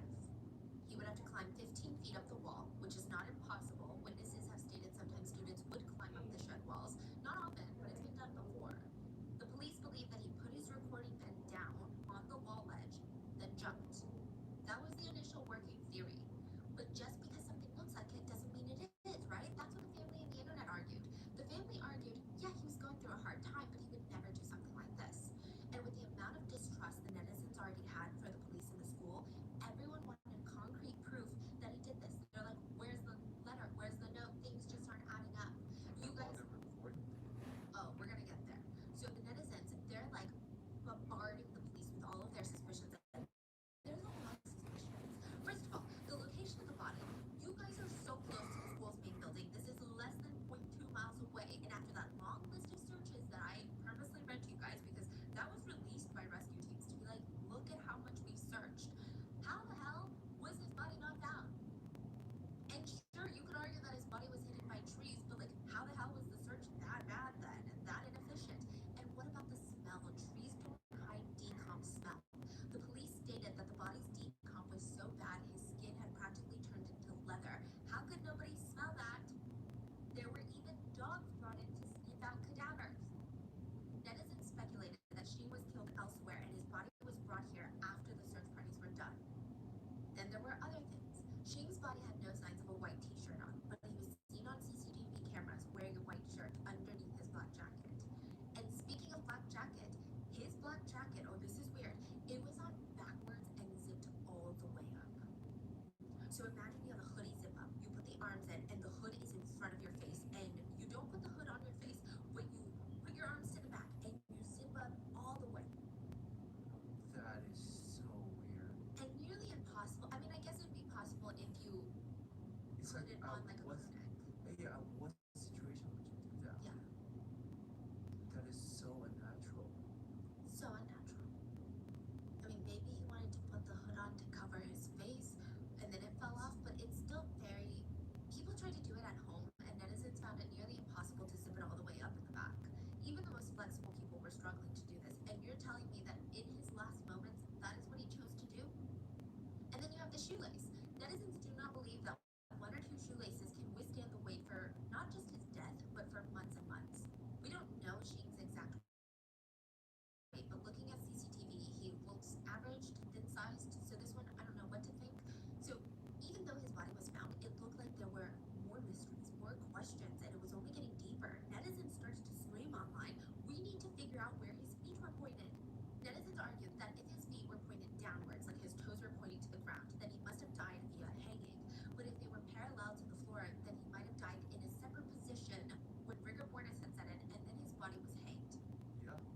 To this day, it was never released where his feet were pointing, which is pretty easy to prove in 2023 with crime scene photos. I mean, you don't have to release the photos, but you could just tell people where the feet were pointing. But because of these questions, the police had failed to answer immediately and satisfy the online theories, you know, these theories spread like wildfire. So let's explore some of the biggest conspiracies before the police come back with their own theory. The evil chemistry teacher. Let's call him Teacher B. Teacher B was not only Shing's chemistry teacher, but also his homeroom teacher. So this is going to be the teacher that is most in tune with Shing, like the most, they're working side by side. The internet hates this guy. A lot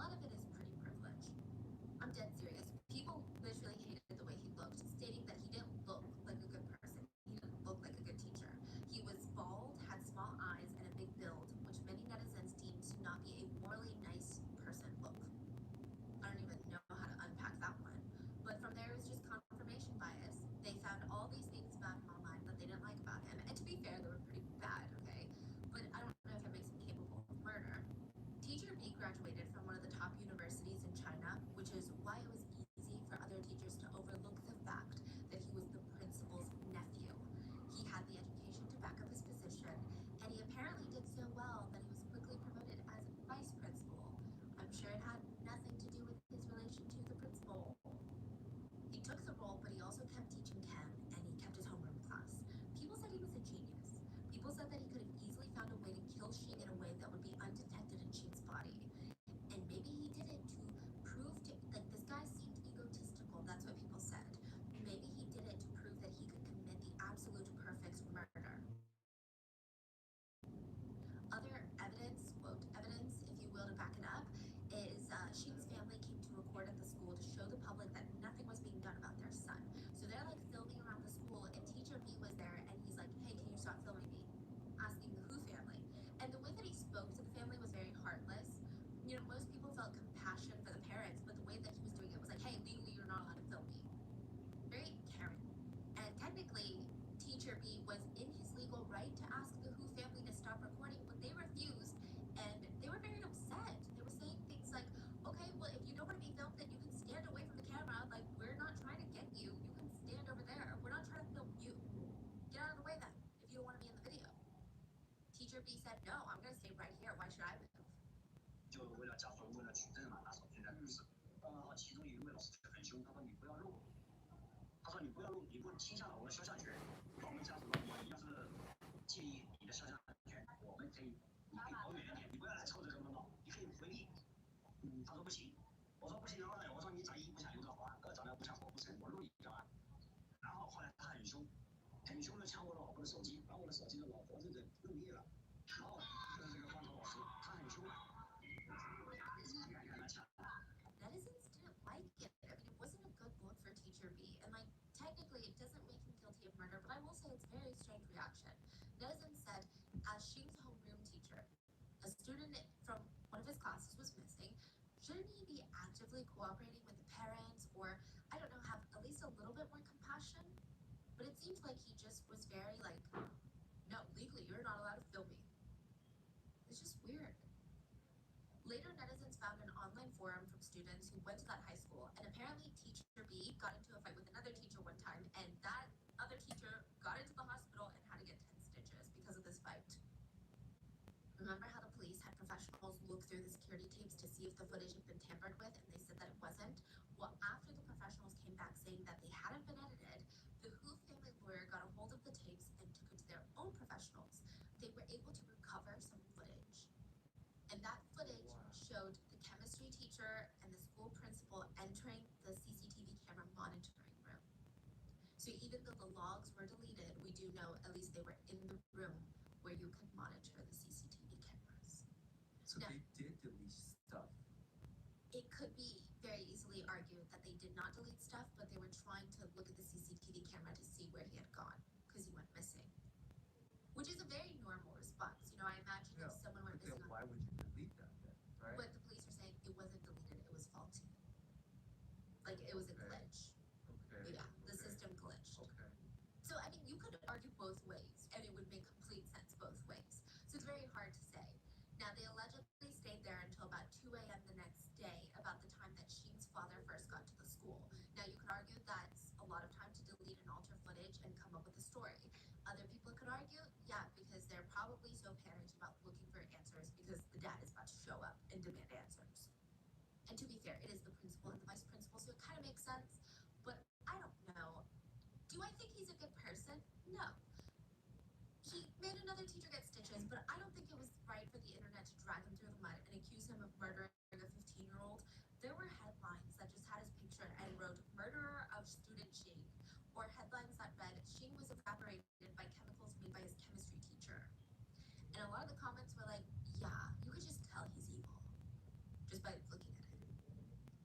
Just pretty privilege. Then you have the principal theory. So remember, the principal is the chemistry teacher's uncle. So these two theories are about to merge.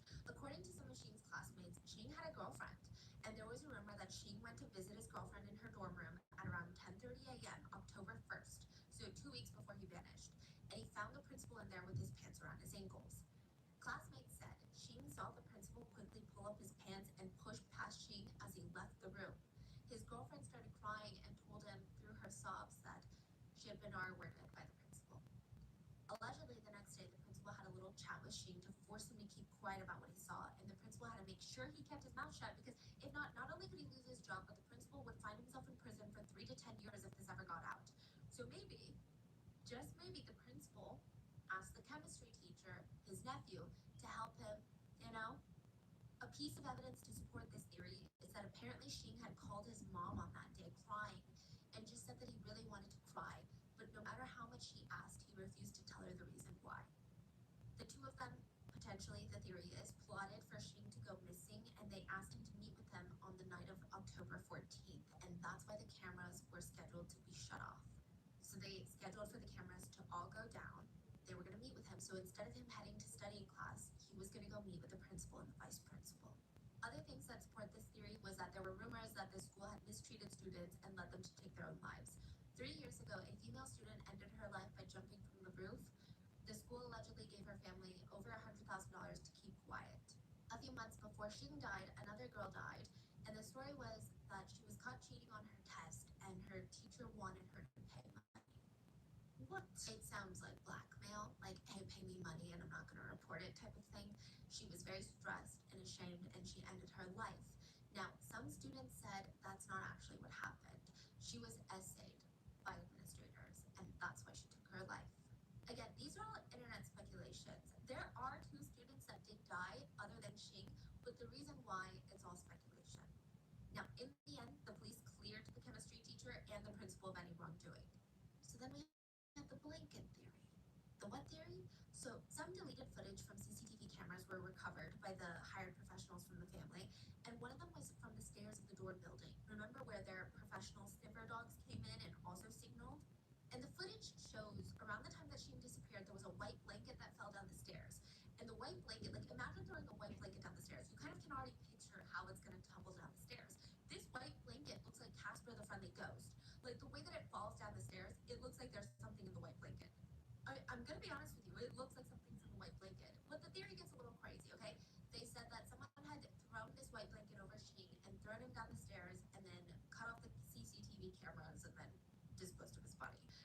Personally, the strange shape to it, the way it falls, it's weird, but we've already seen Shing walk out of the building. But it is weird. It's a very strange coincidence. Now, the blanket theory goes cold for a while, and in comes the theory you were talking about, the panda blood theory.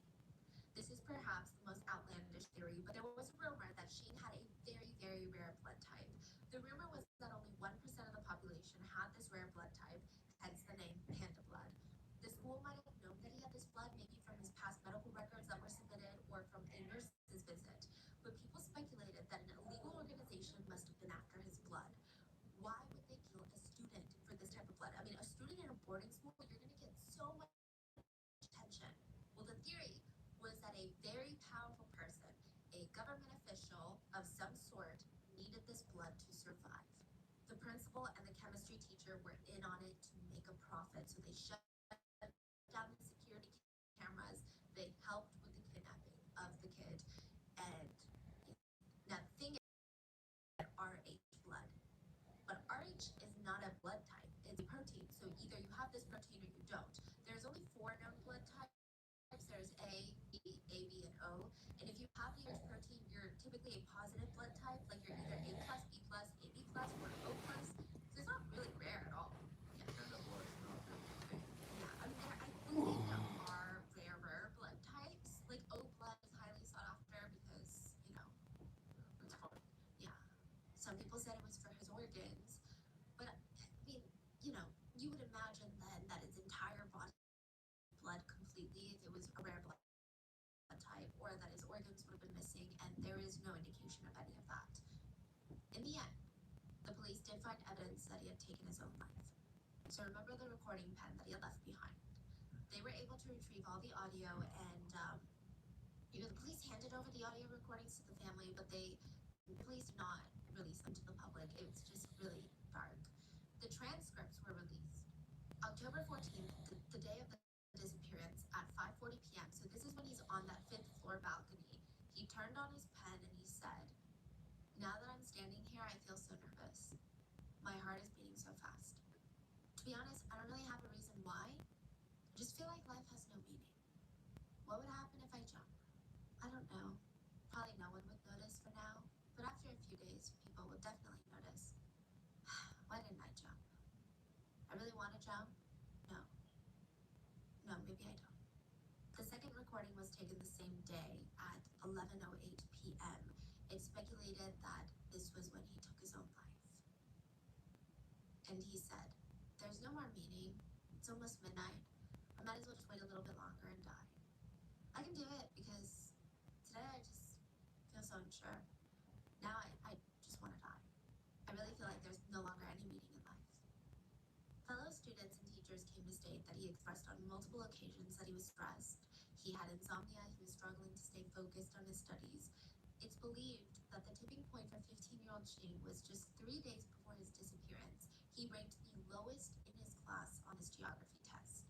Other notes were found in his notebook that were not just random scribbles and doodles, and he wrote, "If I feel useless, I should think about where to go and bring up the idea of going back home. First, I should consider how to tell teacher A. It's best to be specific. I'm worried about how this will affect others. I don't want to bother her. I'll just adjust my emotions myself. I care a lot about how others feel, but I'm not unsociable." Another one said, "It's so hard to adapt to this new environment. My introverted personality is so annoying. Maybe I can't blame it all on my personality. This is just me. I can write to calm down my emotions, though." Another one. "I finally understand those people with insomnia. At night, you just think about all these random, bizarre things. And I finally know why my eyesight is getting worse. I keep staring at the book on my table. I don't even dare to look up at the blackboard. I'm scared the teacher might notice me looking with a blank and confused expression on my face. And then she'll get annoyed. I hate seeing people get annoyed at me. But at the same time, I treat people with such negative attitude, too. I haven't changed my habit of procrastination. I do this every time. I leave my homework till the very last minute and just simply complete it the next day. I'm not super rushed. At least I can get some sleep." Psychologists who studied this case stated that Shing was a people pleaser. He was introverted, he had a very delicate personality where he was very, if someone was disappointed or annoyed with him, he took it very, very harshly. He took it personally. He seemed really, really depressed at the fact that he only ranked 58th. And it's not just the ranking that was so psychologically impactful for him. It was the fact that he felt like his parents were disappointed. Even his teacher, who he had just met a few months ago, he hated seeing them being disappointed. An autopsy was released that showed Shing's body had no blunt force trauma, all of his bones were in place, and there were no abnormal bone fractures or other damage to his bones identified. His organs were all there, and they showed no signs of internal bleeding. There was no traces of drugs or poison in his system. As for the other questions, the white shirt. Forensic experts came out to state that when you are that far in decomposition, your skin starts to decompose, and oftentimes there's almost like a bubbly acid, like a liquid that will start to form, and it seeps out of the body. It's not acid, but it does have like a not a disintegrating texture, but for example, it's if you were wearing a shirt and you got wet in the rain and it starts sticking to your body. Like that could potentially happen during decomp, and it caused the white shirt to stick to his body, and then the further along that he got in the decomposition and being exposed to the outdoors and exposed to the elements as well as other organisms like maggots and flies and wild animals, basically his body blackened and rotted, and so did the white t-shirt. They stated that this was nothing new or strange in the decomposition process. What about the shoelace? It was argued that because there were 2 shoelaces, it held his weight, and he was a little bit on the frailer side. Now, why didn't they find his body sooner?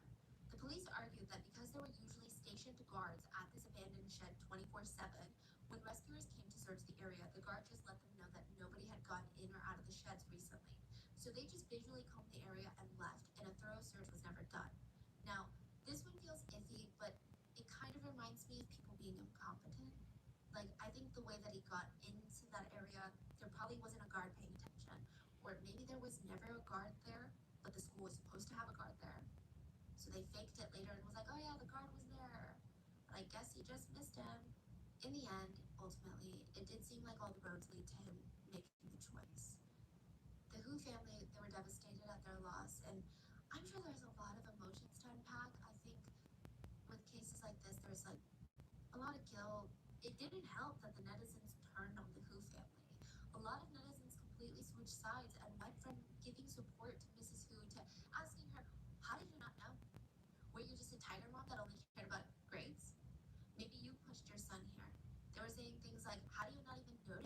struggling. Xing's mom cried and said, "You know, I didn't have a high education level.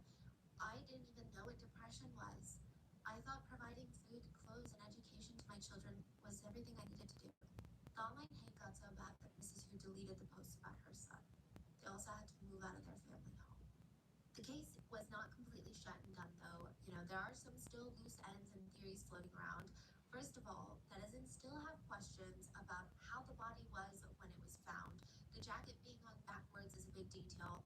I mean, even just the fact that they didn't find the body sooner is a big detail that puzzled the internet.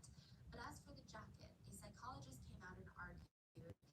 Sometimes people who are making this decision, they will do strange things that are hard for other people to understand. It shows their dissatisfaction in certain areas of their life. And in Xing's case, coming from a bit more superstitious background, it could mean that wearing his jacket backwards or throwing his, things backwards means that he hopes that in the afterlife, things would be the opposite of how they are in this life. They also stated that some people choose to leave a letter by stating their grief, but others choose to leave quietly. And the psychologist stated sometimes people deliberately leave in a way that is mysterious, almost as their own sort of revenge on the world. I don't know. All I can say is from his notebook and writing, it seems like he was deteriorating mentally. And oftentimes people don't notice how others are doing until it's too late. All we can do is just hope Xing is in a better place and that his family is able to slowly recover from their loss. I will say about the conspiracies on this case, I saw online discourse about it and I found it fascinating, but for a lot of netizens in China, they said that it was easier to come up with these conspiracies than face the harsh reality that the education system in China is so competitive and so cutthroat, it can even drive a 15-year-old to do or want to do unthinkable things. And sometimes coming up with these bizarre theories or conspiracies are just a way to cope with the depressing reality of this case. And I can sympathize with that to a degree, but I don't know. What are your thoughts? Please stay safe, and I will see you guys on Sunday for the mini-sode. Bye.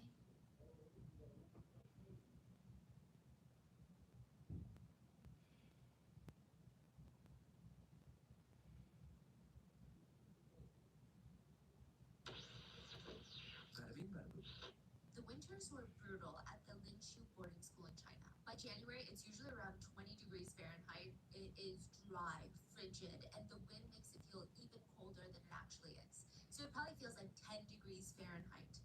The sun sets really, really early, and sometimes the wind is so freaking strong, it sounds like someone is outside your window just screaming at you.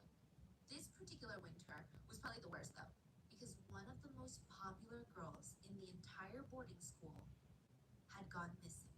The last person to see the missing student was her best friend, Didi. And I think that it's safe to say that Didi has not been the same since the day that her best friend Gao vanished. Neither of them actually dormed at the boarding school because they both lived 10 minutes away from campus, so it just didn't make sense to pay the boarding fees, and their parents wanted them to stay home. So that night of January 9th, it's a Sunday night, Didi sleeps over at Gao's house. This is their first ever sleepover, and I guess both of them are busy staying up late, enjoying each other's company. Neither of them woke up to their alarm the next morning. So Monday morning, alarm goes off, they gotta make it to school, and they're sleeping in. Is this a middle school, high school? High school, they're both 16. So instead, Gao's dad is shaking them awake, like, get up, you're late, come on, start getting ready. They check the time on the clock. It is 6 a.m. in the morning. They need to get to school by 6:15. They're throwing on their uniforms as fast as they can. They're grabbing their textbooks, shoving it into their backpacks. They skip breakfast. They run out the door without even properly saying goodbye to Gao's parents. They have exactly 15 minutes to get to school and get in line for the morning assembly. Side note about the morning assembly in China, it is a very serious thing. Every single morning, students have to stand in line next to their classmates on the campus field. Usually, the line order is even determined, so it's not like you can just sneak in and stand at the end of the line. It's by height. The class president of each class is usually standing at the front, regardless of their height. You stand there at attention while the national anthem plays and the flag is being raised, and then every single student runs a few laps around the campus. Okay, this is like jogging experience isn't really that fun. I mean, it's more enjoyable than taking an exam, for example, but But this is the last thing that kids want to do at 6:15 in the morning, especially in the frigid, cold winter of northeastern China. It's like 10 degrees outside. They don't want to do this. Almost all the schools in China do these sort of laps around the campus. The Chinese government makes some form of light exercise mandatory in all public schools. The jogs typically range from a quarter mile to 3/4 of a mile, so it's not a marathon by any means. But missing this assembly without a teacher-approved reason is like the equivalent of skipping class. Gao and Didi decide to both just hop onto Didi's bike to save time. They didn't even talk all the way to school. It's like they blacked out, just focused on getting to campus. They end up reaching the edge of campus at exactly 6:13 a.m. And they know this because there's always a warning bell of sorts that rings 2 minutes before the assembly actually starts. It's like a nice little hint. Get your ass to the assembly now. But bikes are not allowed on the actual school campus. So they have to get off of Didi's bike and walk the bike to the designated bike location on campus, then run to the field. They gotta do this in 2 minutes. They're rushing. When they finally make it after sprinting to the designated bike parking spot, Didi's sweating. Her best friend Gao is grabbing her purse and textbooks from the bike basket, and she tells Didi she's gonna head up to class. Her homeroom teacher gave her a pass to skip this morning's assembly because she's been sick for the past few days, and it's outside in winter. Didi's like half listening. She's chaining up her bike, and then she's thinking, wait, I'm going to the assembly. My best friend Gao's not going, so she can just take my stuff up to the classroom so that I don't have to carry all of this to the assembly because I'm already late, right? This whole thought process is happening within like 3 seconds. Didi turns around and she's like, wait, Gao. She's gone. They were standing in a pretty open area. She just walked off like 2 seconds ago. She isn't even walking off in the distance. Didi literally can't see her anywhere. She's gone. Just vanished into the morning fog. It was weird. But Didi's like, okay, maybe she's sprinting. That's odd. Didi rushes to get the rest of her stuff and she makes it to the assembly. Didi would not see Gao the rest of the day, which is normal since they don't have any classes together. And they normally don't even cross paths with each other during like meal breaks, so nothing is out of the ordinary. At least not until class is over. So the boarding school kids that dormed on the campus, they go wash up, they go to their dorms. They've got strict rules that everybody has to be in bed at a certain time, be knocked out by 10 p.m. Meanwhile, the non-boarding students, they find their own rides home.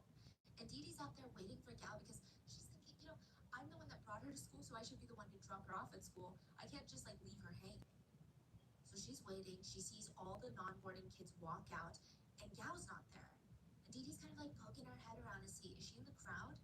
And then a girl passes by. This is a girl from Gao's homeroom class. And she's like, what are you doing, Didi? Oh, I'm trying to wait and see if Gao needs a ride home. What? She wasn't at school today. Didi was so confused. I literally just saw her. I was the one that dropped her off at school. That's so strange. So coupled with Gao's random vanishing act this morning, Didi felt like she's losing her mind. She almost started second-guessing herself. Did I even come to school with Gao this morning? Like maybe I was so sleep-deprived that I hallucinated all of that. Wait, but that doesn't even make sense. Gao would never come back to school. She was officially missing. Some of the students at the boarding school thought Gao ran off with some new boy from a different school. Others thought that she ran away to scare her parents into, I don't know, caring more about her, giving her more allowance. They all had their own little theories. But I don't think that anyone was expecting that 33 days later, Gao's body would be found in the restricted area of the boarding school. She would be found half naked, brutally assaulted, tortured, murdered, and even after she passed, there was evidence that the killer or the killers continued to essay her corpse. The boarding school was not only dealing with a killer now, but a necrophiliac. She was found 30 feet away from the dorms in the main building. And everyone in that school, staff, teachers, students, her boyfriend, her best friend, the class presidents, they would all become suspects.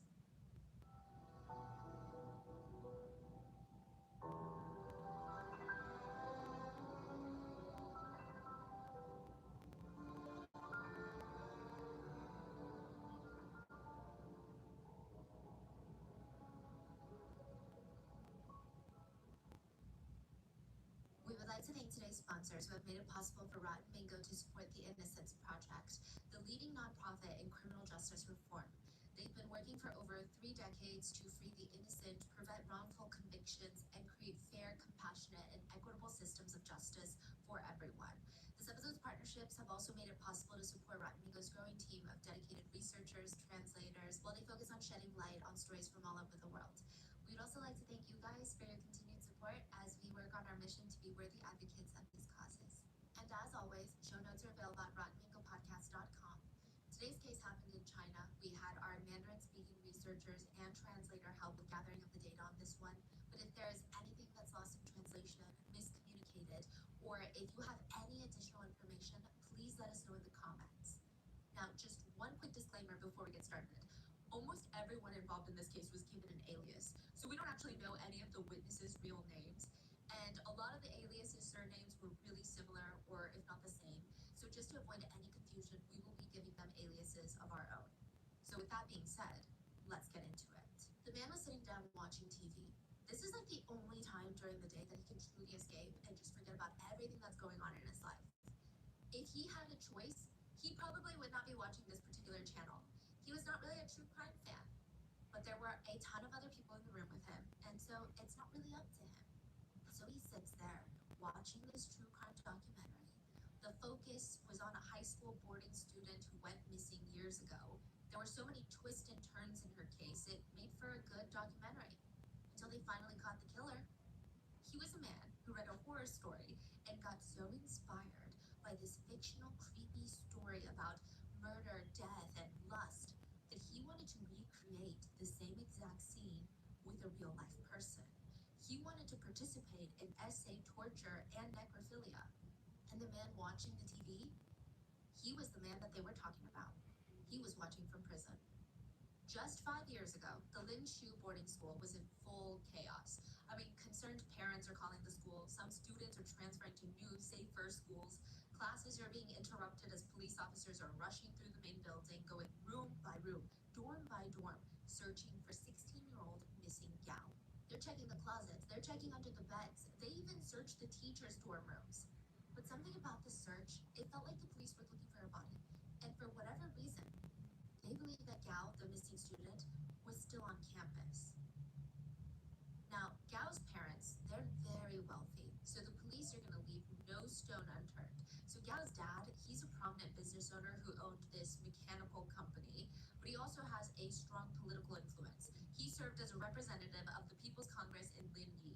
So the fact that his daughter is missing, like, this is a big deal. And Gao, she was the flower girl in her class. Out of all the girls in school, a lot of the students said she was top 3 in terms of how pretty she was. So like the flower girl in Chinese schools refers to a girl that is not only the prettiest in class, but she's usually very smart, usually comes from a good family, and she has no idea that she's the flower girl most of the time. Or maybe she just doesn't have... Call it class flower. Yeah, School flower. The school flower, yeah. She was the school flower. She was smart, which is important. Her parents were wealthy and prominent. She just had everything. And side note, she's not spoiled or rebellious by any means. Like, so don't think like a Nepo baby. Her family actually had a chauffeur, full-time chauffeur. Gao never got chauffeured to school. She's like, that's kind of dumb because then I would have to sit in traffic for 15-20 minutes, but if I just rode my bike, I'd be at campus in like 10 minutes. So no, I don't need to sit in this fancy car, Dad. And that's just who Gao was, and she was very likable and very, very responsible of a person. And her parents were very present in her life, so they're not just like these wealthy business owners that have no idea what's going on in Gao's life. On January 10th, the day that Gao vanished, Gao's parents were very quick to notice that things were weird. This is the day of. So every single day, without fail, Gao would come home for their lunch break at 12:20 p.m. That day, she didn't come home. She didn't even call to tell her parents that she was going to stay behind and study or anything. This is very unlike her. Gao's house staff, they noticed that her food was getting cold, so they called Gao's dad, who's at work, and they're like, hey, we don't know what to do. She's not here. Is it because she didn't bring her bike to school? So maybe she can't come home for lunch because no one can give her a ride. So in that case, should we send the driver to go pick her up? And the dad's like, it's a little weird, but she's a 16-year-old, and she's at school. Maybe she's having lunch with someone at school. It's no big deal. You know what? Forget about it. We'll talk about it over dinner. They hang up. Now, this part was shocking, but the boarding school ends class actually at around 9:20 p.m. So they get a really long lunch, and that's why Gao goes home for lunch. But they've got these nighttime classes, study sessions where you can get homework done, and it officially ends at 9:20 p.m. Gao was always home at 9:30 p.m. on the dot every single night. Like, she is a creature of habit. She's got a routine that she sticks to. 9:30 p.m. on the dot, she would walk in. The staff or her parents would have a glass of warm milk on the table for her. She would grab it, walk into her room exhausted, and start changing. At 9:40 p.m., 10 minutes after she's supposed to be home, Gao's dad makes it out to the kitchen area, and he stops dead in his tracks when he sees on the table is the glass of milk. Maybe it's father's intuition, we don't know, but he felt that something was very, very, very wrong. He went out looking for his missing daughter. And then the next day, something really odd happened. So Gao's still not home. Nobody's seen her in school. He has no answers. He starts searching Gao's room, looking for anything, any sort of clue, right? Or something that could point him in the right direction of where his daughter could be, because nobody's helping. Everyone's like, I don't know, I didn't see her. Didi's like, I dropped her off and then I was running to the assembly and she vanished. He's scavenging through her room and he finds a folded up piece of paper.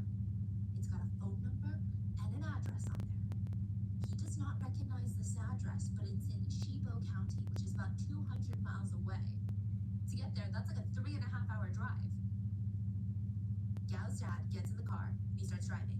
For 3.5 hours, he keeps wondering to himself, what is my daughter doing with this kind of address? Like, this is not a, you're 16, you don't just drive 3.5 hours, you don't just take public transportation and get somewhere 200 miles away. When he pulls up to the address, he parks the car, looks out the window. He's like, is this the right place? It's a barbecue restaurant. Not even a famous one, it's just like a random hole-in-the-wall barbecue restaurant. Gao's dad goes inside and talks to the owners.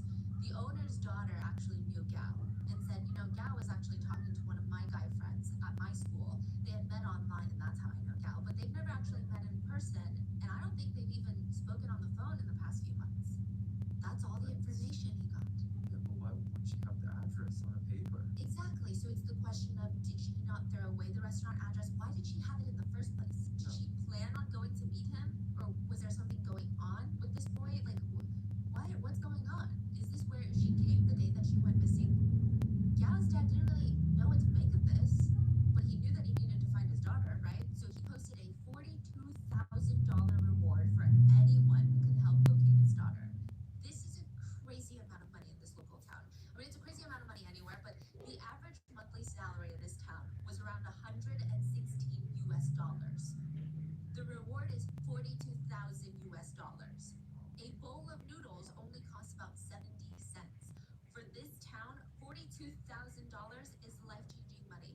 It's not even retirement money, it's like generational wealth money. Side note, it's actually so much money that there was a heated discussion in the community about the wealth gap. Because of how much money? Wow. The reward was, yeah. I'm sure it's even more now if you factor in inflation, because this took place in 2005. So with that amount of money on the line, I mean, a lot of tips are coming in. All sorts of crazy plots, conspiracies, shadowy figures, organizations, lots of people throwing random ideas out there. But for some reason, Gao's parents, they feel like someone in that school knows what happened to their daughter. It's not going to be some random person in the community. It's going to be someone in that school. February 11th, 2005, Janitor Lamb was walking down the empty halls of this boarding school. The dorms, the classrooms, the hallways, they're all empty. Which, I don't know, maybe it's more peaceful, maybe it's more eerie, I'm not sure. The students had all gone home for Lunar New Year break. They're all due to come back in just 4 days. So it's Janitor Lamb's job to get the entire school cleaned up before school is back in session. So that's why he's in school on the 3rd day of Lunar New Year that year. Typically, this is a big celebratory day that he's supposed to spend with family, but instead, he's walking through the hallways trying to figure out what needs to be cleaned. There typically isn't too much to clean in the boarding school. The students in China are mostly in charge of maintaining their own classrooms and their own dorms. But the shared spaces, so the hallways, the restrooms, that's where Janitor Lamb is going to focus on today. And he just had this sneaking suspicion that the old restrooms, the out-of-service restrooms, are going to be the hardest part to clean.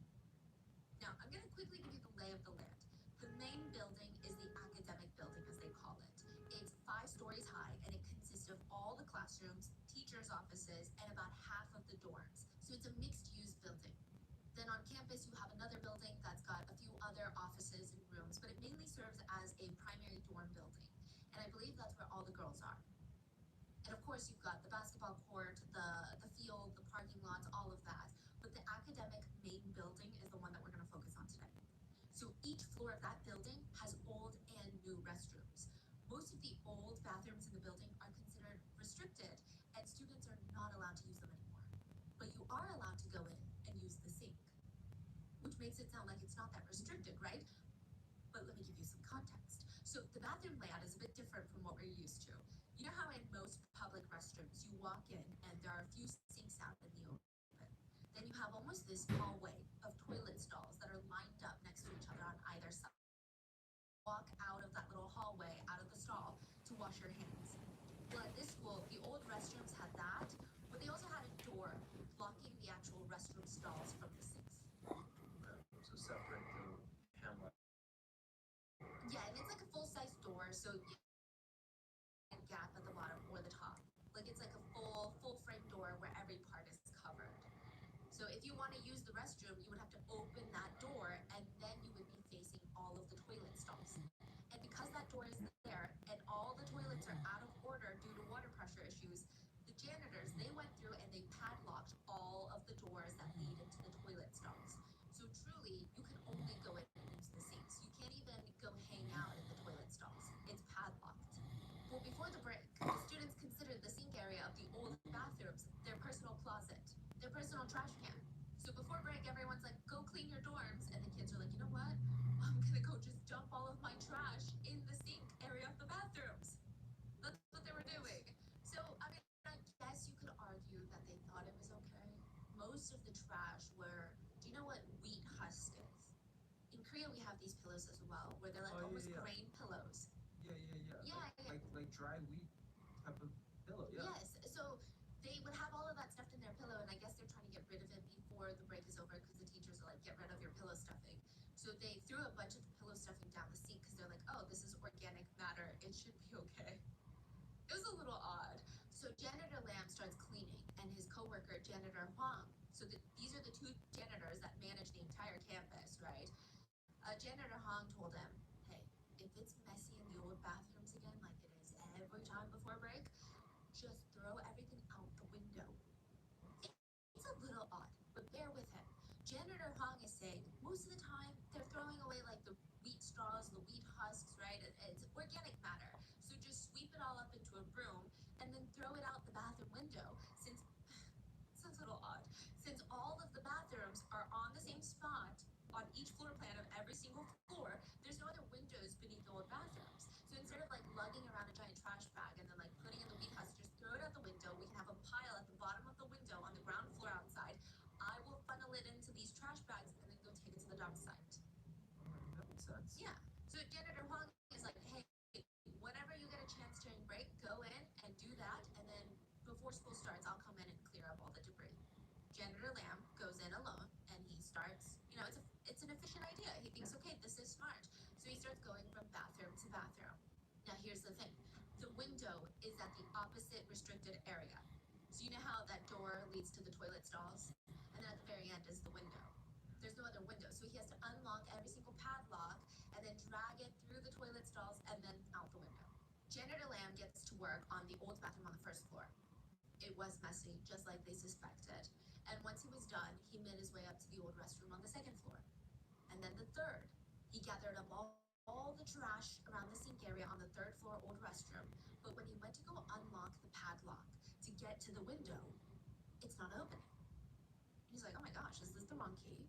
He tries another key, and then another key, because he has one of those like stereotypical janitor keys where it's just like 50 million keys, and he tries every single one of his keys, and none of them are working. And none of this is making sense. Janitor Lam had been personally the one to install all of these metal padlocks in the restrooms, and he distinctly remembered adding a key onto this keychain. This is the only keychain he has. And he's standing there for a brief moment, hands on his hips, confused. Like, is there some sort of glitch in the universe? This is so odd. But then he notices, wait, that's not the padlock that I left. It's a different padlock. Maybe it's a different brand. Maybe it looks different. He's like, I just know that's not the one that I had. So who would do that? Why would they take away my padlock? How would they even get my padlock open and then replace it with their own padlock? Yeah, they have to remove it first. Yeah, and he's like, okay, weird, but maybe janitor Huang replaced it because it broke or something and he just forgot to tell me? Who knows? Janitor Lamb went to the storage room and found a pair of pliers. He runs back to the old restroom on the 3rd floor and starts working to break off the metal lock. He gets it open in maybe like 3-4 minutes. The door slowly creaks open and the toilet area somehow has been completely trashed. This restricted area that nobody's allowed in is trashed. The area is filled with random junk, pieces of wood, clothing, fabric, glass, unwanted papers, empty water bottle lids, plastic bags, random empty tubes of toothpaste. But even through all this trash, Janitor Lamb could see at the very last stall, near the end, sticking out from the stall was just a pair of white pale legs on the ground. And they were not moving. Once he processes that information, he U-turns it out of there and starts running down the hallway. The school is so empty. He keeps running all the way to the teachers' offices just in hopes that some of the teachers had come into work to prepare for the kids coming back soon after break. He runs to the other side of the building, swings open the teacher's office door, and they're like, what is going on? There's like one teacher in there. You look like you've seen a ghost. He gets 2 teachers. He's like, we need to find everybody else.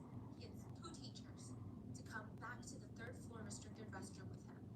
He's like, okay, maybe the pair of legs are gone now, right? That would be the best case scenario.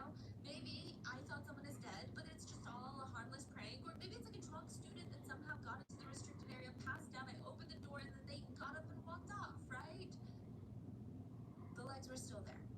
An emergency call was placed at 2:04 p.m. from the boarding school. Because it was Lunar New Year, only 1 police officer was able to make it out to the school. The school faculty rushed him into the restroom, and on the 3rd stall on the left, there was a dead body. The body belonged to Gao Ting, the 16-year-old student who is missing since January 10th. For over a month, students at Lingshu Second High School were studying and living amongst a dead body. For 33 days, she had been in the restricted restroom on the 3rd floor, just 30 feet away from the dorm rooms. She was found in the bathroom stall face down, naked from the waist down. Above her waist, she was wearing a 2-layer thermal bra. The rest of her clothing was off, but someone had wrapped her torso in like a white plastic bag, and around her neck was her scarf. The scarf was still tied very tightly around her, and it looked like someone did or tried to strangle her with her own scarf. The bottom half of Gao was covered in dirt. Underneath Gao's body was a red puffer jacket, her blue cashmere sweater, and a red pole. It looked like a mop handle without the mop head, so like think of like a broomstick. And all over the bathroom stall, there was just a ton of blood. There was blood on the clothes, on the walls, on the floor. Some of the dried blood stains had hair, clumps of hair just dried up in it. Just going off forensics and the damage done to Gao's body, a really just strange, dark picture starts to emerge. So Gao is found naked from the waist down. Someone strangled her with her own scarf.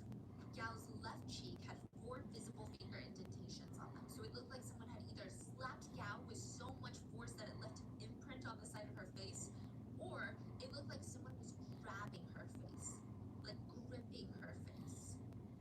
Her skin had abrasions and bruising all over her face, and in the center of her forehead, she had a wound that contained tiny glass fragments inside. Most of the injuries were on her forehead and on the right side of her face near her temples. It was clear that she put up a fight. When forensics later unwrapped her from the white plastic bags, she had these neat, meticulous cuts on her torso. There was a vertical incision on her stomach in between her breasts. So it started up in between her breasts, like literally in the center of her torso, and then it went all the way down to the top of her belly button. It was about 7 inches in length. It's like they wanted it to be very, very, very straight. There was another much shorter vertical cut right next to the main one. And on Gao's lower abdomen, there was a fully open wound that went from underneath her belly button diagonally towards the right side of her groin. It was deep. You could basically see her internal organs from how deep it was. And all over her thighs, she had these smaller vertical and horizontal cuts. They were not as deep as the one on her abdomen, but they were just like crisscrossing each other. It is clear that whoever did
Lastly, there were large red patches covering her waist, thighs, and butt everywhere.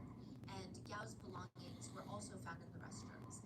Her English textbooks were neatly placed on the left side of the toilet, like stacked on top of each other. And she had two textbooks, so the bigger textbook was underneath the smaller textbook. So it just felt very organized. Placed there. Yeah, and side note, these are squatting toilets, so they're less like a chair-shaped toilet, but more or less a hole in the floor with plumbing. And her textbooks are found next to that on the floor. Her shoes are found pointing towards a wall, side by side, very neat. Almost like you take them off when you enter someone's home. Inside each shoe was a sock. Her shoe and her socks had dirt on them. As if in some sort of fight, she slipped off her shoes, her socks got dirty, and then someone organized it afterwards. Because there's no reason for someone to take off your shoes and your socks in a restroom. But why would someone organize that after? Exactly. As for her jeans, they were found draped over the stall wall with dirt around the knee area. Now, this is interesting, but inside the toilet, there were also other things. So the toilets, like I said, there was water pressure issue. Nobody was flushing anything down this sewage line. So they were found stuffed in the toilet, but they weren't taken down into the septic tank. There were 4 new plastic bags. When they opened up one of the bags, Gao's underwear was found. And a poem, some sort of letter. It was addressed to Gao, and it reads, "If a drop of water represents a blessing, I give you the East China Sea. If a star symbolizes happiness, I give you the Milky Way. If a tree signifies a longing, I give you a whole forest. If a stone embodies health, I give you Mount Tai. May you receive my New Year wishes. I hope for your joy and happiness. Happy New Year." And the name? It's not signed. So it's a love letter that was wrapped up in a plastic bag. Like stalker behavior, right? Yeah. And Gao would have died before Chinese New Year. Now, Gao's parents refused to pick her up from school. They wanted answers and they wanted justice, and they believed the fastest way to get that was to leave her body on the 3rd floor restroom for as long as possible. There would be no way for the school to brush it under the rug or come up with some sort of excuses or move on with life as normal. And I know some people might think that this sounds really callous. Like, why would you want your loved one to be in that state for any longer? Like, they need to be laid to rest, right? So we can all have our own opinions on this, but it did get the job done. There was immense pressure on the school, the police department, to figure out who did this to Gao. And they had 4 main suspects: Gao's boyfriend and the 4 male roommates that lived in a dorm 30 feet away from the restricted restroom.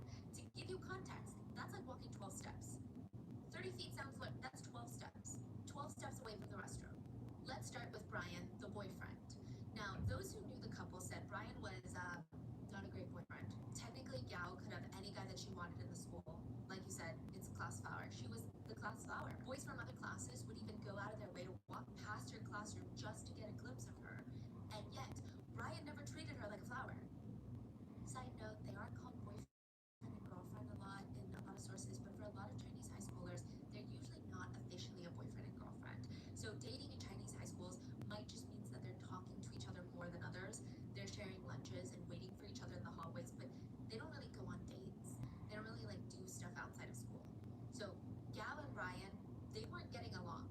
It's speculated by classmates that Brian cheated on Gao and dumped her for another girl. So 2 to 3 weeks before Gao's disappearance, Gao asked her class president, so the president of her little classroom, to pass a letter on to her boyfriend, since he's not in the same class as her. And I guess the class president read it and told some people about it, because it was Gao scolding Brian about how he shouldn't play with her emotions, and she doesn't like him being with other girls. So you're saying the information was leaked? Yeah. So their friends thought that Gao was very, very much into Brian, but he was just this toxic boy, and he would hit on other girls knowing that Gao would find out. And Gao's mood would just swing back and forth depending on how her relationship was going. They said it was very weird because Brian was the one that relentlessly pursued her, but now they're together and he's honestly treating her like trash. Now, another interesting detail is Gao's classroom is on the 2nd floor. She was found dead on the 3rd floor where Brian's class is. It was speculated that maybe Gao went to go see Brian and see if he's in class instead of the assembly, but instead she ran into her killer, whoever that may be, Brian or not. But to the police, for some reason, they didn't really want to base their investigation off of relationship rumors. They're like, first of all, we don't even know that they were dating, and second of all, you don't just kill someone after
restroom afterwards.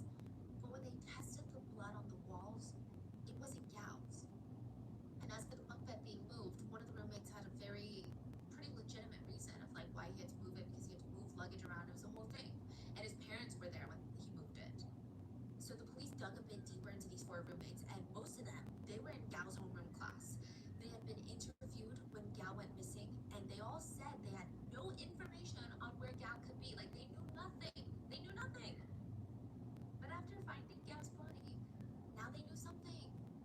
Now they're like, you know what? Actually, I do know something.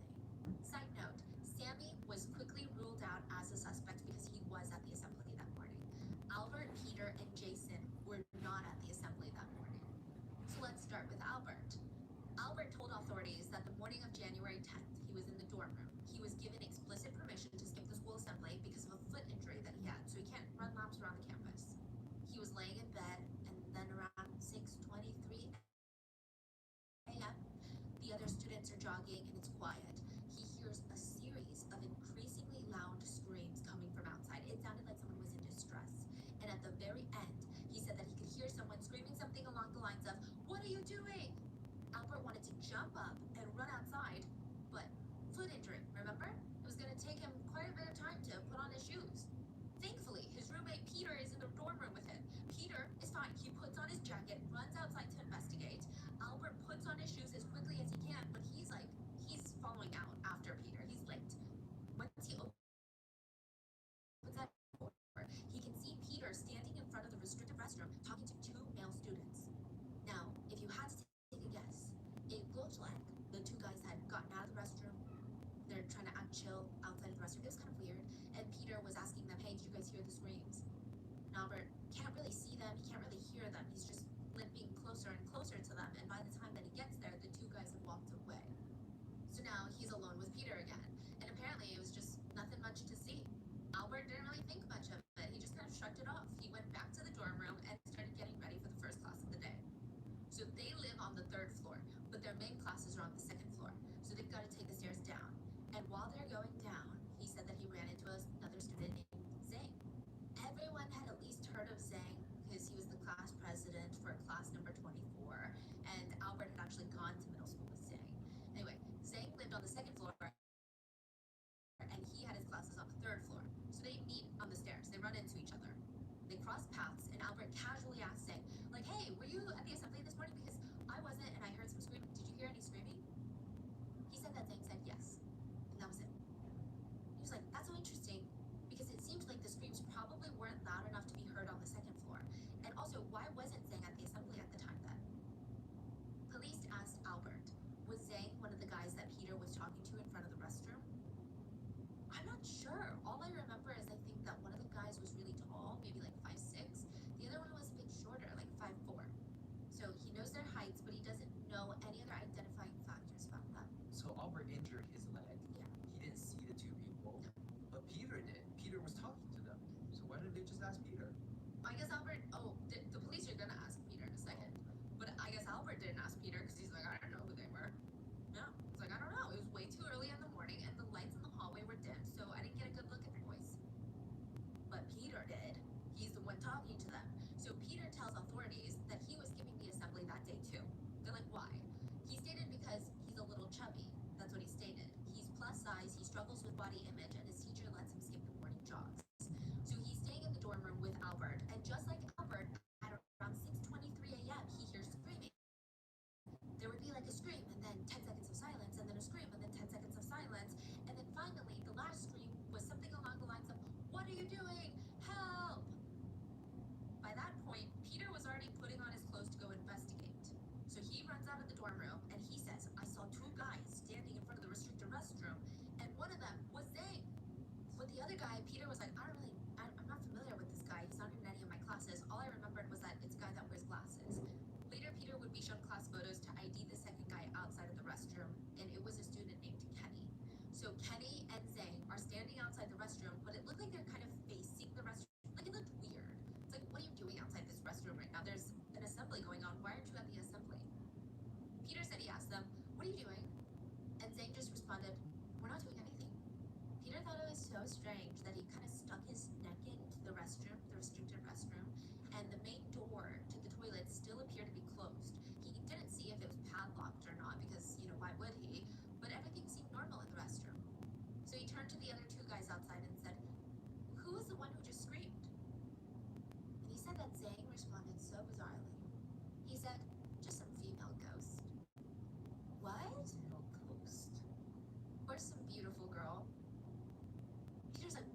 saying? And then he's like, I'm kidding.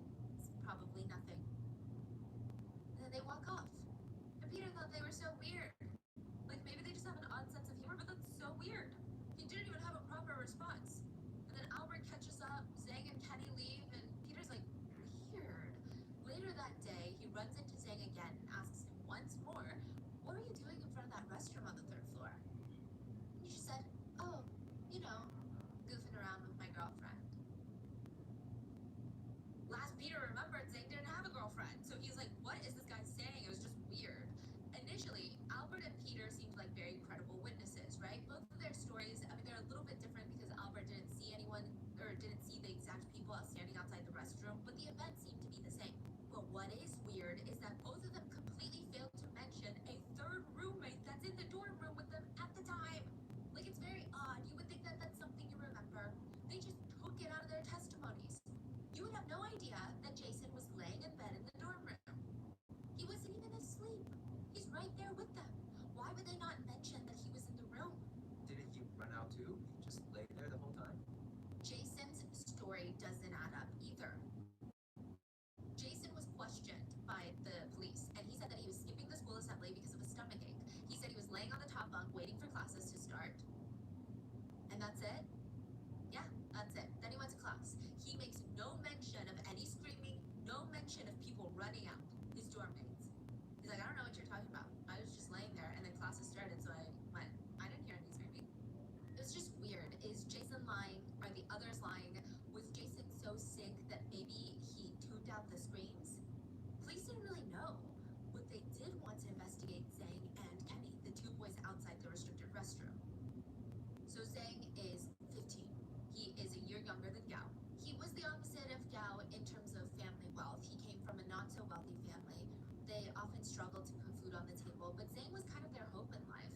He studied really hard to get good grades and even became the class president. So his parents put a lot of faith in him, and it was shocking to him when February 13th at 1 in the morning, police start bursting in through the family door and they're surrounding 15-year-old Zhang's bed and arresting him for murder. He was brought in for questioning, and initially Zhang and Kenny, they're denying the whole thing, but the officers are basically telling him, look, the jig is up. After a 30-hour interrogation, they both confessed to the heinous crime. There is a short story book series in China called Horror Stories. It's really popular. My husband said that you read this series? Yeah, it's like a weekly or monthly. Yeah, I'm trying to find like an American equivalent, but yeah, it's like a weekly series. There's many volumes, and the short stories of random little things, right? Zhang said that he was reading Horror Stories, a little short story collection, and in there, there's a short story called Vampire. He's like, come on, this is all gonna make sense. It's about a group of friends at school who keep hearing a girl screaming from the restroom. And initially they think, oh, it's just a prank. Maybe one of the guys snuck in there and is screaming, trying to freak people out. But throughout the day, more students hear the screaming, and they all think about investigating, but they're all kind of scared, so they don't. By the end of the day, most of the students have heard the screams, and they're all whispering about, okay, well, let's come up with some spooky theories. At the end of the story, the students find out that one of the girls in their class was in the restroom when her body was abducted by a ghost. A ghost took her soul, and her body was just left behind, lying lifeless on the toilet. That's what they said. But the truth was, when police came to investigate, it was not a female ghost that sucked the soul out of her. The police concluded that the victim was killed by a male student who wanted to fulfill his perverted wishes and kill a girl in the restroom. This is all a story. Which sounds like a lot of eerie parallels here, right? Is it a strange coincidence, or was Gao's murder inspired by this story? Zhang confessed the morning of January 10th, he woke up late, so he missed the morning assembly. And since he already missed it, he might as well hang out in his dorm before classes start.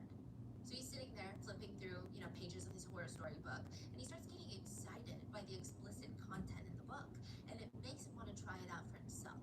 He wanted to have sexual relations with someone. And he said, after reading horror stories, I wanted to have intercourse. So he ran up to the 3rd floor, he ran into Gao Ting, and look, he's not seeking her out or anything, it was just a happy coincidence. At the time, he didn't even know her name, but he thought that she was pretty. He reached into his pocket and grabbed his pencil knife. So pencil knives are used commonly in China. It's like a box cutter, but it's used to sharpen wood pencils. He creeps up drags her into the restricted restroom, pins her down on the ground, and he said she started screaming, "What are you doing? Help!" 2 or 3 times. So he quickly used his left hand to cover her face, like grip her face, and she stopped breathing. He also used another hand to strangle her with her own scarf. He was just trying to get her to stop screaming. That was his main motive. Afterwards, she's not screaming anymore. He tugged her pants down and squatted above her, trying to essay her. But, quote, "Because it was my first time, I didn't really know how to do it, so I was struggling. But then her 2 hands started grabbing up on me, and I placed my left hand more firmly against her nostrils." Because now she's like fighting back again. And I realized that she had stopped breathing. So at the time, I was very scared. He said he was so freaked out, he decided that he was going to put her body in the restricted stall of the restroom. He got up and started kicking the metal padlock until the door latch fell off. So the padlock was in place, but the latch fell off. All he would have to do is nail the latch back on with a new padlock. What? That's what he said. He dragged Gao's body inside, brought in all of her things, and he rushed out of the bathroom and ran straight into Kenny. Now, thankfully, Zhang and Kenny had been friends since middle school, and Kenny was curious. He's like, "What are you doing in there?" Zhang told him what happened. He's like, "I just wanted to essay a girl, but she ended up dying." And Zhang's like, "I just have a quick favor. Please, can you just watch the door while I go buy a new padlock for the bathroom?" Kenny agrees and stands guard near the toilet stall. Zhang brings in a new padlock, locks it up, and the two go back to their morning classes. That afternoon, Zhang said that he bought like one of those white plastic bags from his classmates. It's a big bag. It's kind of like a burlap sack, but it's white. So imagine like a rice bag, that size. He brought it, went back into the toilet to wrap Gao's upper body in it. But he didn't stop there. The next day, while everybody else is in class, Zhang said that he went back to the restricted restroom and he just couldn't help himself. So he engaged in necrophilia, forced activities with the corpse's mouth, the body's mouth, then used a mop to sodomize the corpse. He started using his pencil sharpening knife to make cuts all over her body, and he said, "I was annoyed because I wanted to have intercourse with her, and all of the other things, like using the blades to cut her, the necrophilia, all of those were learned in the book." He continued, "Eventually, this is after she's passed. Eventually, I have finished and I wrapped it all up in a tissue because I was afraid that someone might find out, and I learned that from a TV show." That was his confession. March 3rd, only a month after Gao's body was found, Zhang was tried and sentenced to life in prison for a sexually motivated homicide. Kenny got 3 years for obstruction of justice. And my question is, can a mother ever accept the fact that her 15-year-old son is a necrophiliac? That she raised a necrophiliac that's capable of essay and murder? Zhang's mom just wanted to know how and why, because she couldn't believe it. Like, she's trying, but she can't believe it. I mean, she would argue with people, "He is a piece of meat that fell from me. He's kind, he's timid. I know he wouldn't do such a thing." Some people felt bad for her for being so blind to her own son. Others just felt angry for raising a son like this and still taking his side, enabling him. This is the reason he turned out the way he is, because you can't see the truth in your own kid. Zhang's mom remembers, "No, but it just doesn't make sense. During parent-teacher meetings that winter, she was walking through the hallways with Zhang, and she was feeling anxious because all the other parents were talking about the missing girl that was from the school. So she turned to him and said, 'Hey, honey, have you heard anything about this missing girl from school? Should I have anything to be worried about? Are you going to be okay?' He said, 'I don't even know the girl. I don't know what you're talking about.' But now he's in prison for her murder? She's like, something's not adding up. Every chance she got, she would visit 15-year-old Zhang in prison, and every meeting was the same. She would sit there in front of him with a crumpled up tissue, begging him to just tell me what happened on January 10th, just what happened. And he would sit there. He wouldn't even look at her. Not a single sound was coming out of him, just tears quietly streaming down his face. And for 6 years, he didn't tell her a single thing about January 10th. Until 2011, he saw himself on the crime show on the TV Prison, and he realized this is what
that very likely the murder occurred during the morning assembly.